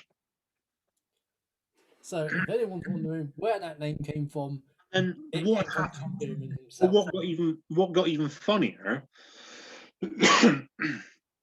is obviously this was at the time when Twitch wasn't a thing. When Top Rock Radio was just normal sort of beer man Just on the chat. radio, Twitch is mainly video gaming, live video gaming, Yeah. So this is at a time when Twitch wasn't a thing. live streaming. This was just normal chat. And you could change your nickname quite easily and quite liberally. Yep. And I was just down as Simon or Metal Brethren, and I thought, you know what? I'm going to change my nickname. I'm going to type in Wanky Spanky. I went in, I typed in Wanky Spanky. I turned and went, hey everyone, how is everybody doing? It's a great beer again, eh? The first thing that Jim Beerman said was, right, own up, who is Wanky Spanky? And we went through, I'm going to say about maybe half to about 3/4 and maybe about 2/3 of the show. And he was still deciphering, and I'm there in stitches of laughter in the dining room at the home computer. And he's like, I still don't know who this Wanky Spanky is. So I ended up PMing Che in the end, and I said to him, Che, don't tell the beer man yet, but I'm Wanky Spanky. He said, of all the people, I would have actually thought it was you because you're the one that actually laughed really hard to it. I just gave I it said, away. don't tell Beerman just yet. I said, keep it a secret for now. And then it went on, and I was like, no, right, okay, yeah, Che. Tell him. Tell him. So he sent him because you could send like a private message without anybody seeing. Yeah. And he sent him that message, and he went, Simon, is that you? And the thing is, at the time, during that radio show, I was giving him all the clues. I was playing a horrendously named gore grind band. I thought, I'm the only person that plays that. That's a clue. If no one decided it by then what Nobody had a clue. Just I tried a few other things and it didn't work. And then eventually, because he'd left at one Beer Mageddon, he'd left his coils at home for his vape. Yeah. And eventually, in the end, I just said, right, Jim, glad I could help you out with your calls when you needed it, mate. And he was like, yeah, no, that's you, Simon. You are wanky spanky, aren't you? And I was like, yeah. You are wanky spanky, Simon. Yeah. And do you know what? It's amazing, really, because it's gone from that. I've got so many bloody nicknames on Top Rock Radio now. Yeah, he calls me. I think he goes like, "Hey, Jakey boy" or something with me. I call you Jakey Bakey Bristow. You call me Jakey Bakey Bristow because why the hell? Because bake rhymes with Jake. Yeah, yeah, so, I do. I love a Jake Bake. Well, you can't eat me. You can't eat me. You can. But he's also started calling me Mr. Tickle. Yeah, I've asked him that, and he said, "I know you have. I've seen it. Huge cock." Now I missed that on Top Rock Radio. So what had happened was I told him the size of my feet, which is size 14. Okay. Now I didn't think much of it because I just thought it's a foot size. Like that's not going to make any difference to me or anything. So I said, right, now I've discussed it. I'm going to bed. Good night. I thought, just went off, thought nothing of it. And I'd done my thing, brushed my teeth, and this, that, and the other. I thought, you know what? I kind of feel like I've made a mistake talking about me having size 14 feet. I thought I'm going to go back on Top Rock and see if they say anything. And I'd caught Jim talking about the size of my feet when he was talking about the length of your arm. I had no idea it had anything to do with the fact of the size of my penis. I had completely missed that. So I tuned back in as he was talking about the arm and the feet and said, start calling Simon Mr. Tickle, messaging him in the morning. So I went on and I said, and I typed and I said, yeah, everybody, do it. Start calling me Mr. Tickle. I'm certainly I'm certainly in bed at the moment, sleeping. And he looked and he went, oh, for fuck's sake. He started laughing. And I said, I said to him, so what's this all about then, Mr. Tickle? What's this all about? And he said, you've got a huge willy. And I was like, what? What? Like, hey? I remember watching.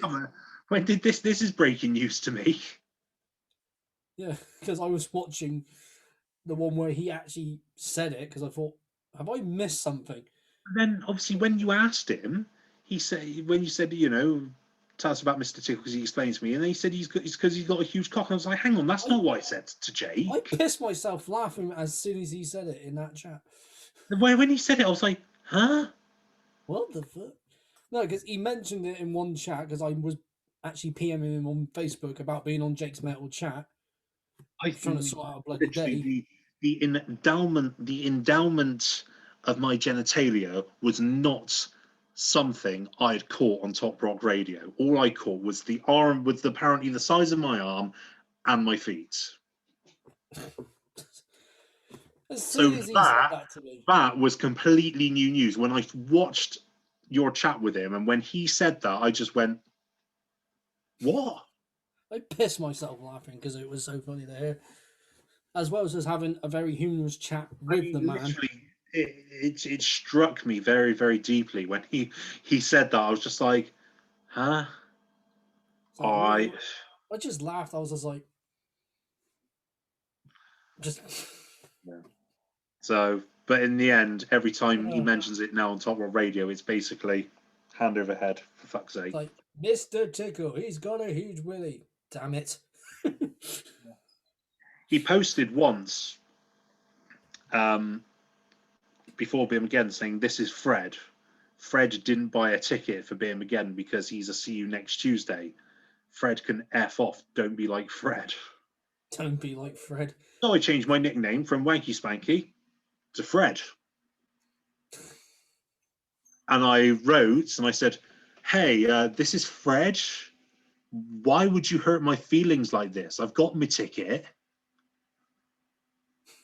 Just to wind him up. Go have some fun with the beer. But see, this is the problem with Twitch now. You can't change your nickname, I don't think. No, I kept mine as Jake Metal Man Bristow, so everyone knows it's me.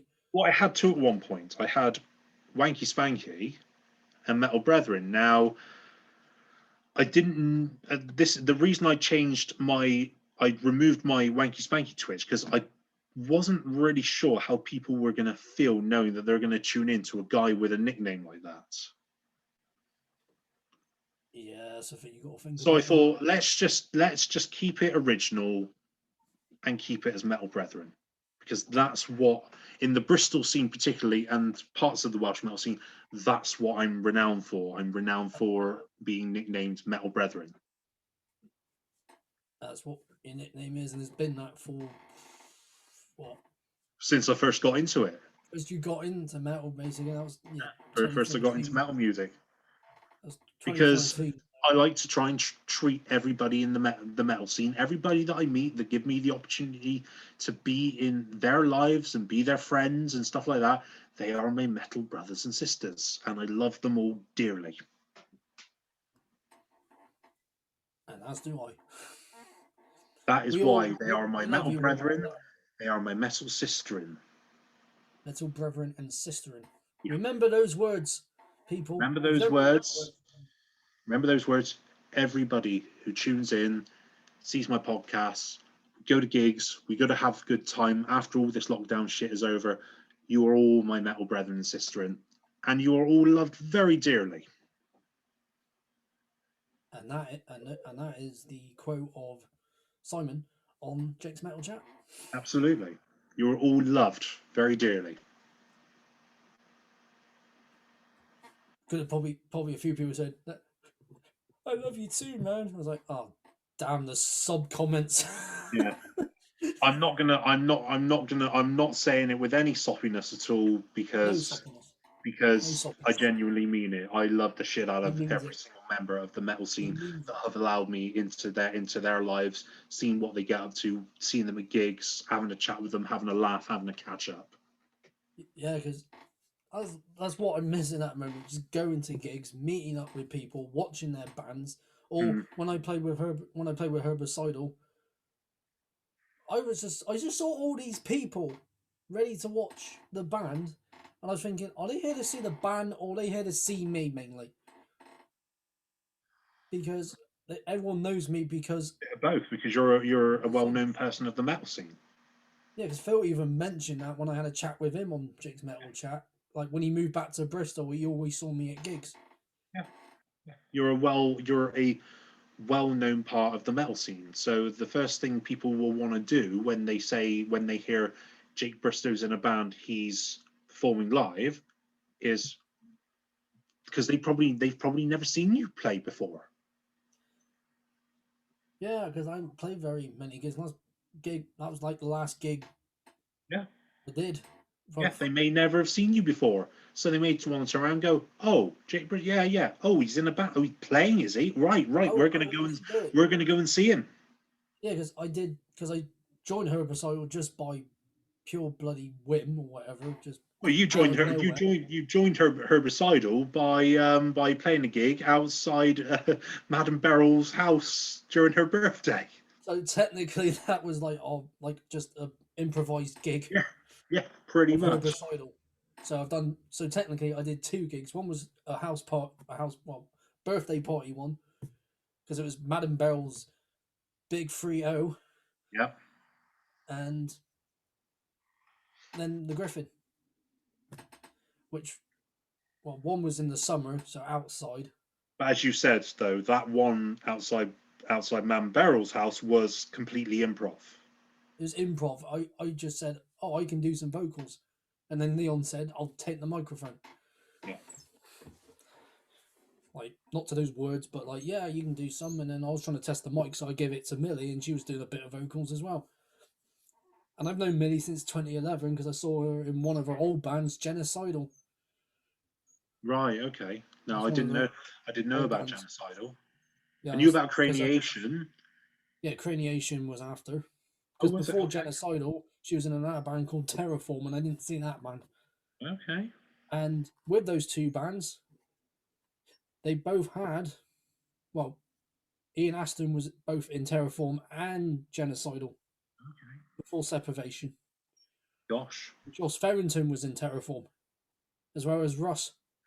learn something new every day. Yeah, because I saw all footage of Terraform, and I was like, is that Yeah. Joss Farrington on bass? Because I do sometimes. I do. There's a part of me that thinks all these years I could have been into the metal scene, and I've missed out on quite a bit. Yeah, I didn't do the local scene until 2011, really, because I was just didn't have the confidence or even the self-esteem to even just go out and meet new people, because Yeah. obviously I got bullied at school and everything, and Yeah. that really took a toll. And then I started going out and I'm thinking, is it going to happen again? And now you are a very, very well known, very well Oh, loved very well, member of the metal scene. because I'm always at gigs and people just like, it's him again, Yeah. There he him again. is. There he is. Oh look, Yeah. oh, it's Metal Brethren as well. Ah! And yeah, if anybody actually did that to me when I showed up, if I showed up to a gig, I'd be like, oh god. It'll probably just be me going, where? I'd be like, hello. There's always like, oh, it's Bristow. It's like, right.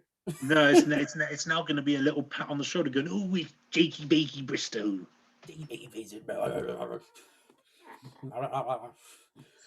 Oh So man, yeah, this has been a very, very, very great chat.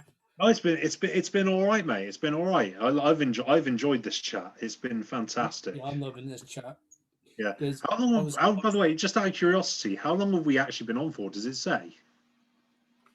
I can never see how long it does on Zoom. Like Hmm. I only see how long it goes on for, and unless I check the information or wait for it to upload. Yeah. Because all I can see is obviously you on screen, but then I can see the little recording on the top left hand side there. Yeah, I think it's like. Blip, blip, blip. And there's another thing that means Simon will hopefully still try and do. I don't know if it's going to happen, but we might be having a band. Yes, yes. I mean, obviously we've obviously chosen quite clearly we have chosen the wrong time to do this because I am, Oh, as Cameron. you are, more or less a face-to-face person. You want to do like a proper interview. You'd want to go and see somebody face to face. We wouldn't be doing this wave of technology. No, because you can. Typically you would be waiting to see if they show up for a gig, get your voice recorder ready, do it outside the venue. Yeah, just like 5-10 minutes of their Yeah, time, and they can get on with the evening. yeah. And you'd add it to, I don't know, if you're a well-known interviewer like the interview group Get Your Rock Out.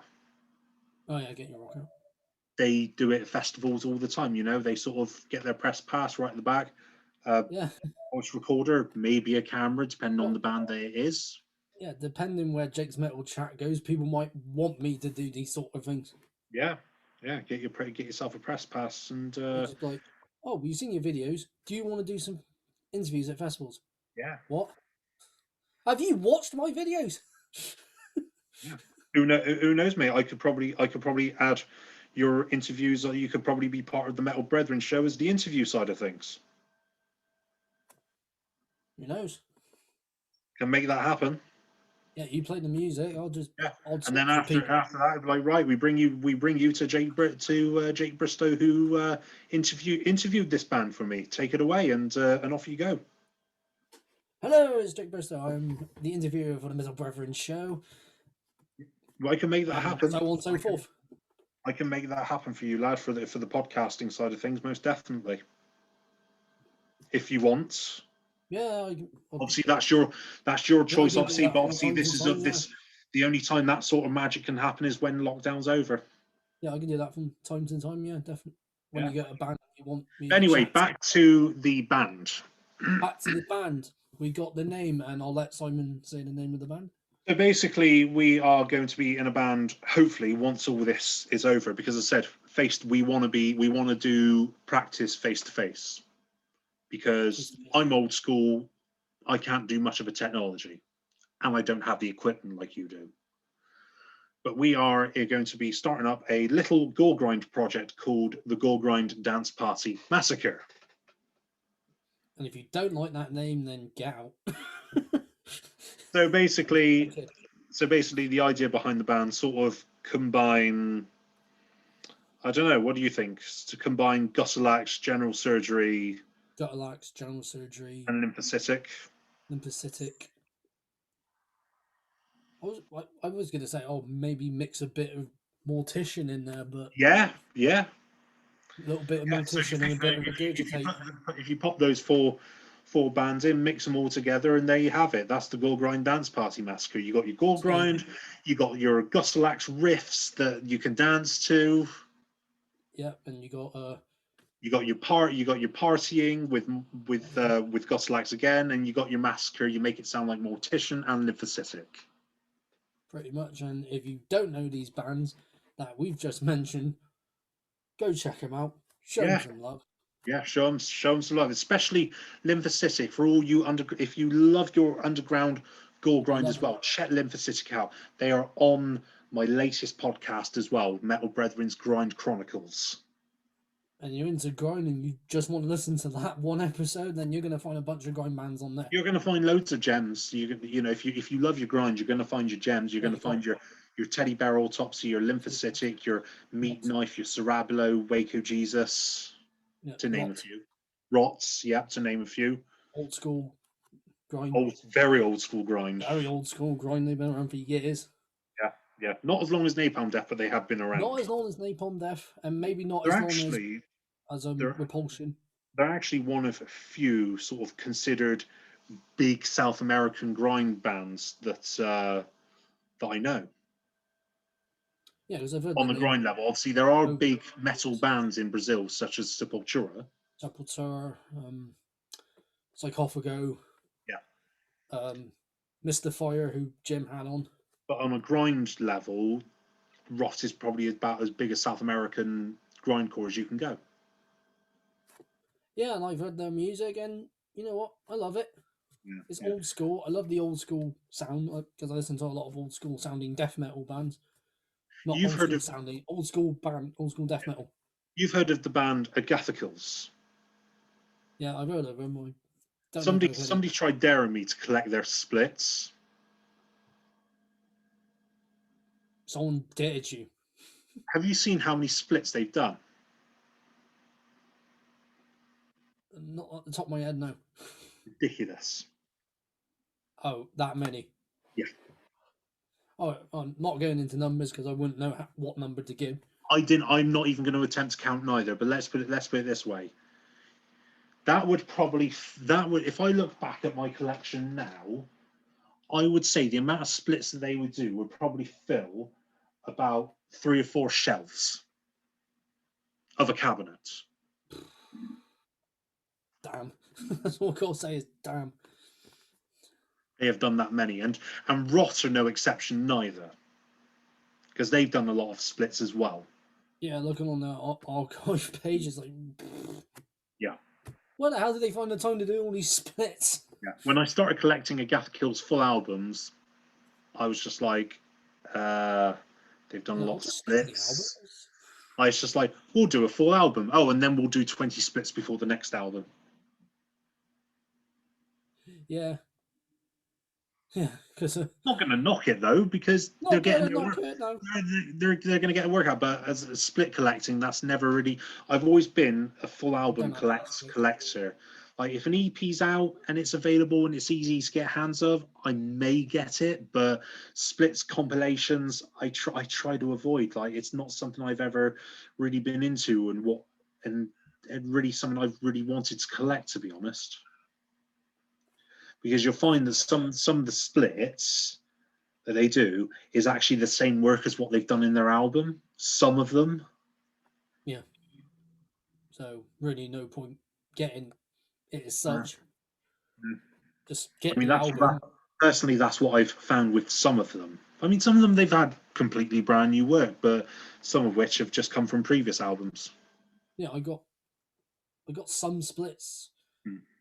maybe a couple of compilations, or mainly albums and EPs in my collection. Mainly, Yeah, no, I mine are got all. vinyl behind me and some tapes. See, vinyl.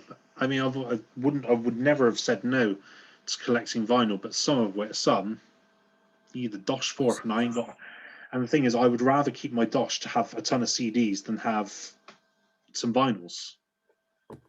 Well, I got vinyl because I got that to Yeah, bloody set up my yeah. vinyl player, which I And need yeah, to that's shift another off thing as before I well. can do it. I haven't got the stuff to put vinyl on. I've got a turntable that can take the tracks onto iTunes, but that's it. I don't have a proper vinyl player. Fair enough. But each to their own. You like collecting CDs more than Oh vinyl, mate, and I can't get there you enough. go. You can never have too many CDs. Says the man who has too many CDs. Oh, that's a sin. Telling me that you have Okay, sinned, child. Telling me I have too many CDs. I take it Rip, back. rip. I kid, of course. I kid, of course. Of course, of course. I kid, of course. He hasn't got that many.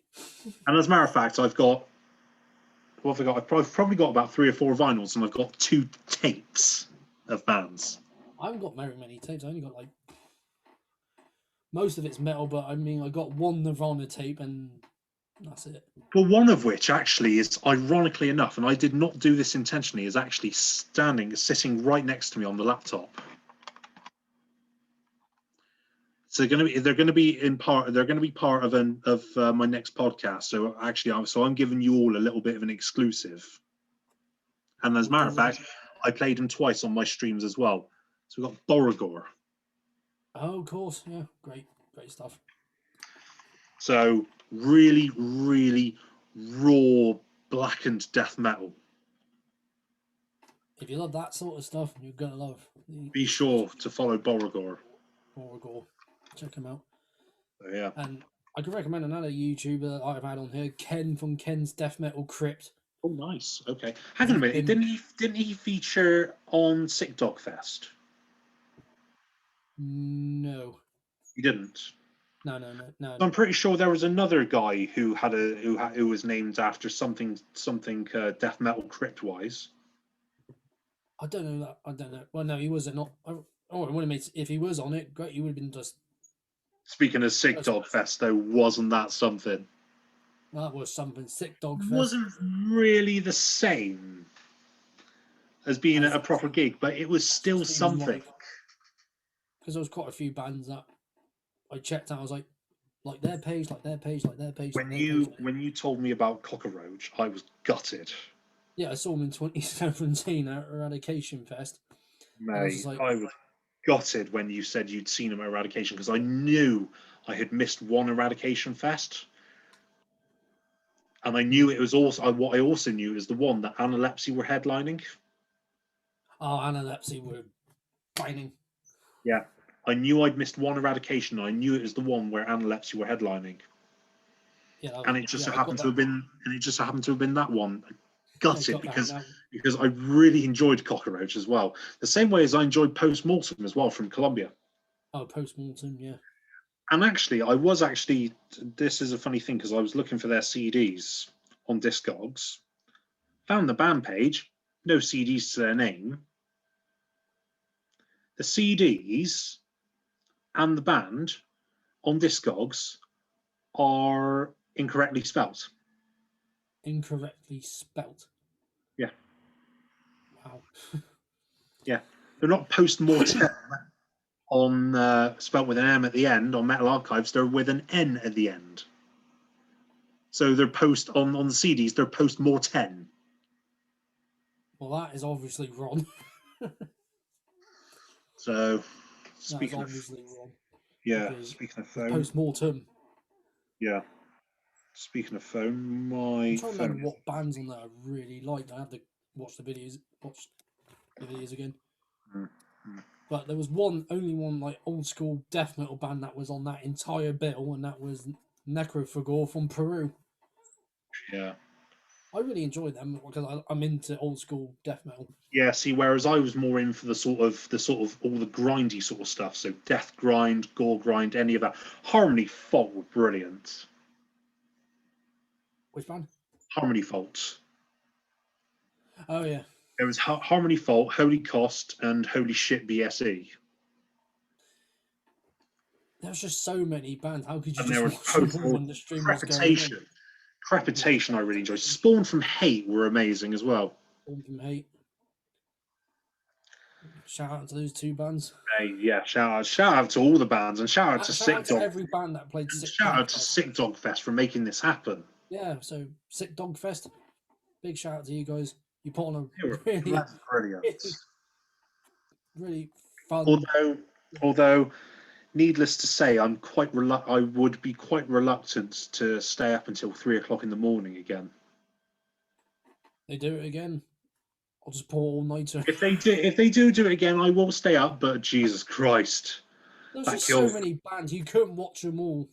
No, So we were quite fortunate enough because the time we ended up going to bed. In the end, we only had no more than about 4 or 5 bands to catch up with. Yeah, pretty much. So, yeah, one band really impressed me though, which I've now got on CD, Gutslit. Oh, Gutslit, yeah.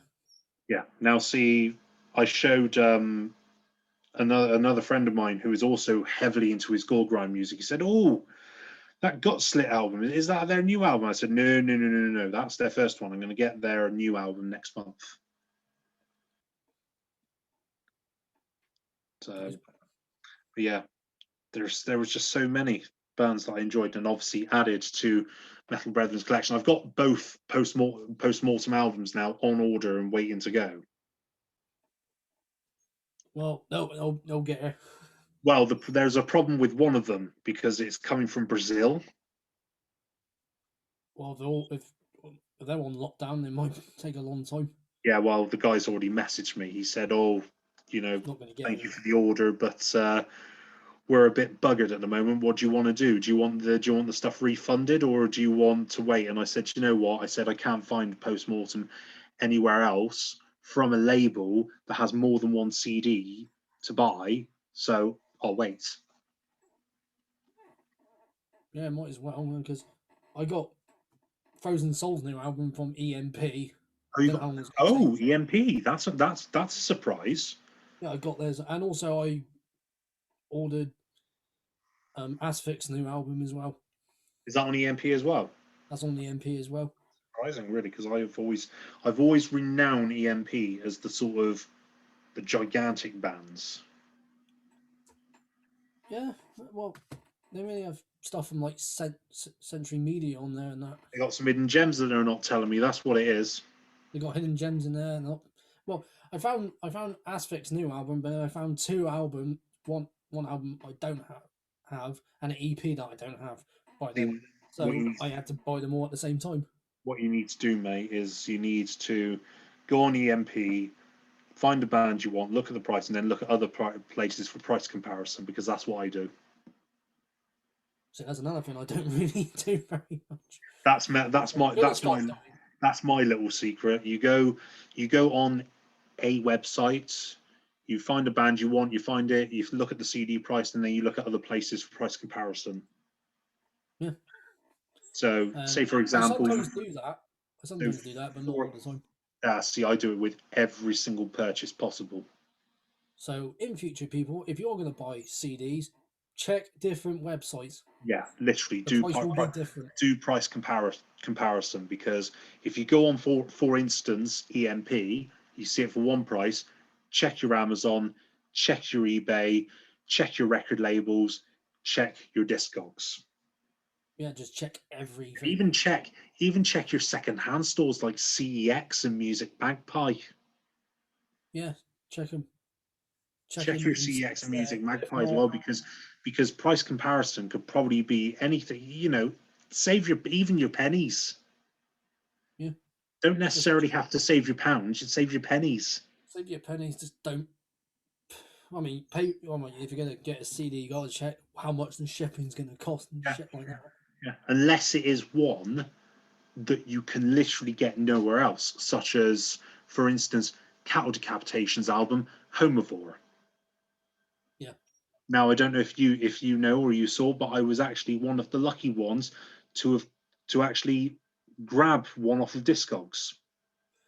Yeah, no, it's all right. Yeah. Now, yes, that did cost me a pretty penny, but are you going to get it from anywhere else? No, you're not. Probably not. Probably not. But No, you are definitely not going to get that album anywhere I'm not else. gonna get that album at all.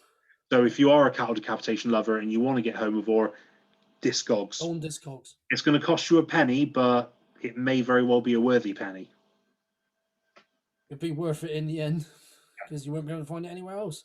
Because I don't think the band will even stock it if they got their own website. Like, I don't know if it was. So I remember somebody, I think it might have been Jeff or Gavin, had said that they spoke to Cattle Decap. They said there's no plan for a second repress of that album. So find it on Discogs if you can. Good luck. Good luck. That's all we. That's what we both got to say. Good luck and hope you find it. Same with any album you can't find anymore. Like, Right. for example, like if you wanted to find like an original pressing of Boltfur's first album, In Battle There Is No Law, might have to look on Discogs, but it would probably cost a fucking shitload of money. Yeah, I mean, I've got the Bolt Thrower In Battle There Is No Law patch, and it's actually a shiny one as well, so that's probably got worth a little bit. Ooh, shiny. Yep, shiny. Shiny. But when lockdown's over, you'll be able to have a look. Yeah, I'll have a look. Because my patch jacket is finally complete. Credit to me mother for doing that for me. His mother for sewing it on. So yes, all my the patch jacket is now complete. Yeah, because I've got a Bolt Thrower patch. It's Realm of Chaos. Oh, nice. The second album, but the first one with Eric. Everyone thinks that's their first album, but no, the first one is In Battle There Is No Law. And I think a lot of people forget about that because I don't think it's talked about very much. No, well, I mean, it's strange because when a band isn't going anymore, unless you actually bring it up, it's not a general part of conversation. Yeah, a lot of people back in the day were like, "Oh yeah, I remember when that came out." I haven't talked about Chimera. I haven't talked about Chimera in God knows how long, but then I don't collect their stuff anymore. Yeah, it's a lot of bands that everyone's into, and all of a sudden they're not going anymore. But Sherman Bodum ain't going anymore. But I got all those CDs from you. Oh yes, you did, didn't you? All those CDs are in there. Yeah. Are they actually not going as a band anymore? I thought they were still going. Well, they split up. This is when Alexi was still alive. Oh right, okay. And they split up, and then Alexi was going to do his own band, like his own project, and then obviously, yeah. Well, let's not really talk about that. But if people want to find the Metal Brethren show, just the podcast version, the podcast, where would people go and find that? So you would be able to find me on Mixcloud. So you go onto Mixcloud, you type in the Metal Brethren show on the search. It will come up as episode 2, the Bristol metal scene. But actually under it is my profile. So if you click on that, you'll be able to find all the other episodes on there. You will also be able to find me on Twitch. I am on Twitch as of now, the second Saturday of every month up until as far as June. I am going to be speaking to the Jim from Top Rock to see what happens with the whole lockdown, the whole pandemic situation, and see what we can do from there. So you will be able to find me on Twitch as metal_brethren. Yep. My profile picture of the artwork logo. Credit again, James Purple, Cranial Discharge for the artwork. I'm getting a very dry throat, by the way. I do apologise. Also, if any bands out there are a brand new band, or you're a band releasing new stuff, one podcast that I'm really, really, really trying to push as a series is Metal Brethren's new music show. So that is going to be the absolute ideal platform for new bands or bands with new music coming out to get a platform. Because the beautiful thing about my podcast is I do it completely for free. So I don't make, actually, matter of fact, that's a partial lie, because I actually lose money making this podcast more than ever before, because I don't make any money doing this whatsoever, and I make sure I don't make any money from this. No, So you Twitch on your stream, normally you'd have your channel points to spend, you'd have your bits to spend, you'd have your subscribers. Me, none of that. I have followers only, because I don't make money from followers.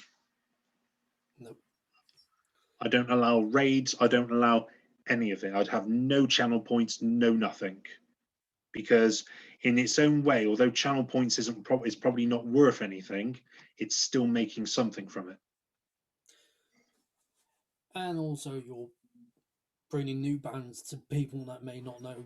As what a, yes, bands and are. that's the idea. That is the absolute idea, that I want to try and push to the very, very limit to try and get new bands. They want that platform. They can have that platform. They can write to me via email. I've got a page on Facebook. I've got an Instagram page. I've got an email. They can message me on any of those at all. The email address is themetalbrethrenshow@outlook.com. And if they rather not email, they think the easiest way to get hold of me is on Facebook or Instagram, or on Twitter as well, at Brethren Show. Yep. Right away, and say that they're a new band or we've got new music coming out. I will share it. And I'll be sure to link all that information in the description. Yeah, absolutely. And if you, yeah, I'll message you. I'll message you the details if you want me to. Because I knew you just go like Facebook, copy and paste, Instagram, copy and paste. Yeah. If, as I said, if any new bands are out there, and as a matter of fact, any new bands out there that want to just write on YouTube, comment below on Jake's Metal Chat, and I'll get hold of you. A comment down there. Be sure to comment on mention your band on the comments, and I'll find you, and I'll write to you and say I've seen this comment on Jake's Metal Chat, and says you're a new band or you've got new music out. Do you mind sharing?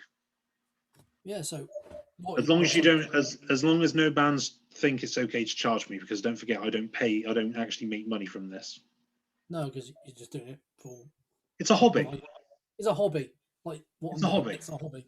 Yeah, it's a hobby that I like to try and get stuff out once a month. But as I said, I would like to try and push for more new music shows to give new bands or bands with new music that platform. Yeah. So again, if you're a new band, either email Simon, or you can leave your band in the description, the comments below this video, and he'll have a look. Because I'm going to link him the video anyway, and then he can share it around, as I do with everybody. Share it. Yeah, I'll chuck that on my Instagram page, Metal Brethren Show page. I will chuck that on my Twitter page. I'll chuck that on my Facebook page. Yeah, just spread the word of Jake's Metal Chat, because I shared you.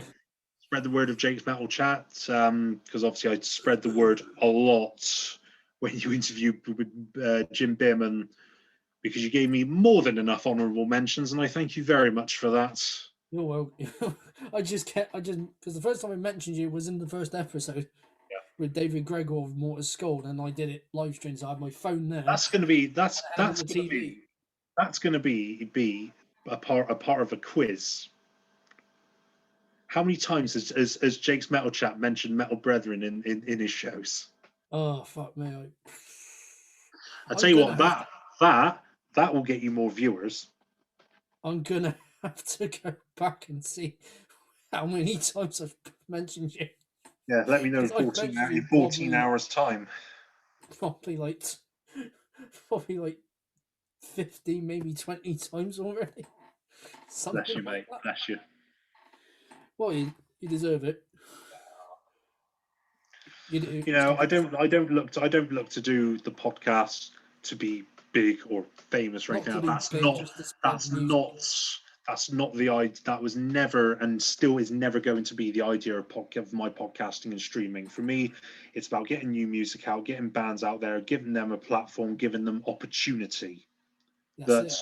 that other stations and other podcasters might not do.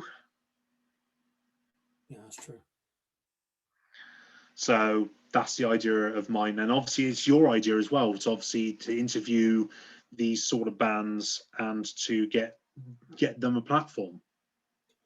Yeah, that's really it. Like And big bands, it's smaller exactly bands, what Jim Bierman does as well. and what Jim does. Yeah, and also Phil. He's mentioned all these, Phil as well, yeah, yeah. mentioned all the bands as well. Even And I like do need to bands that ain't going anymore.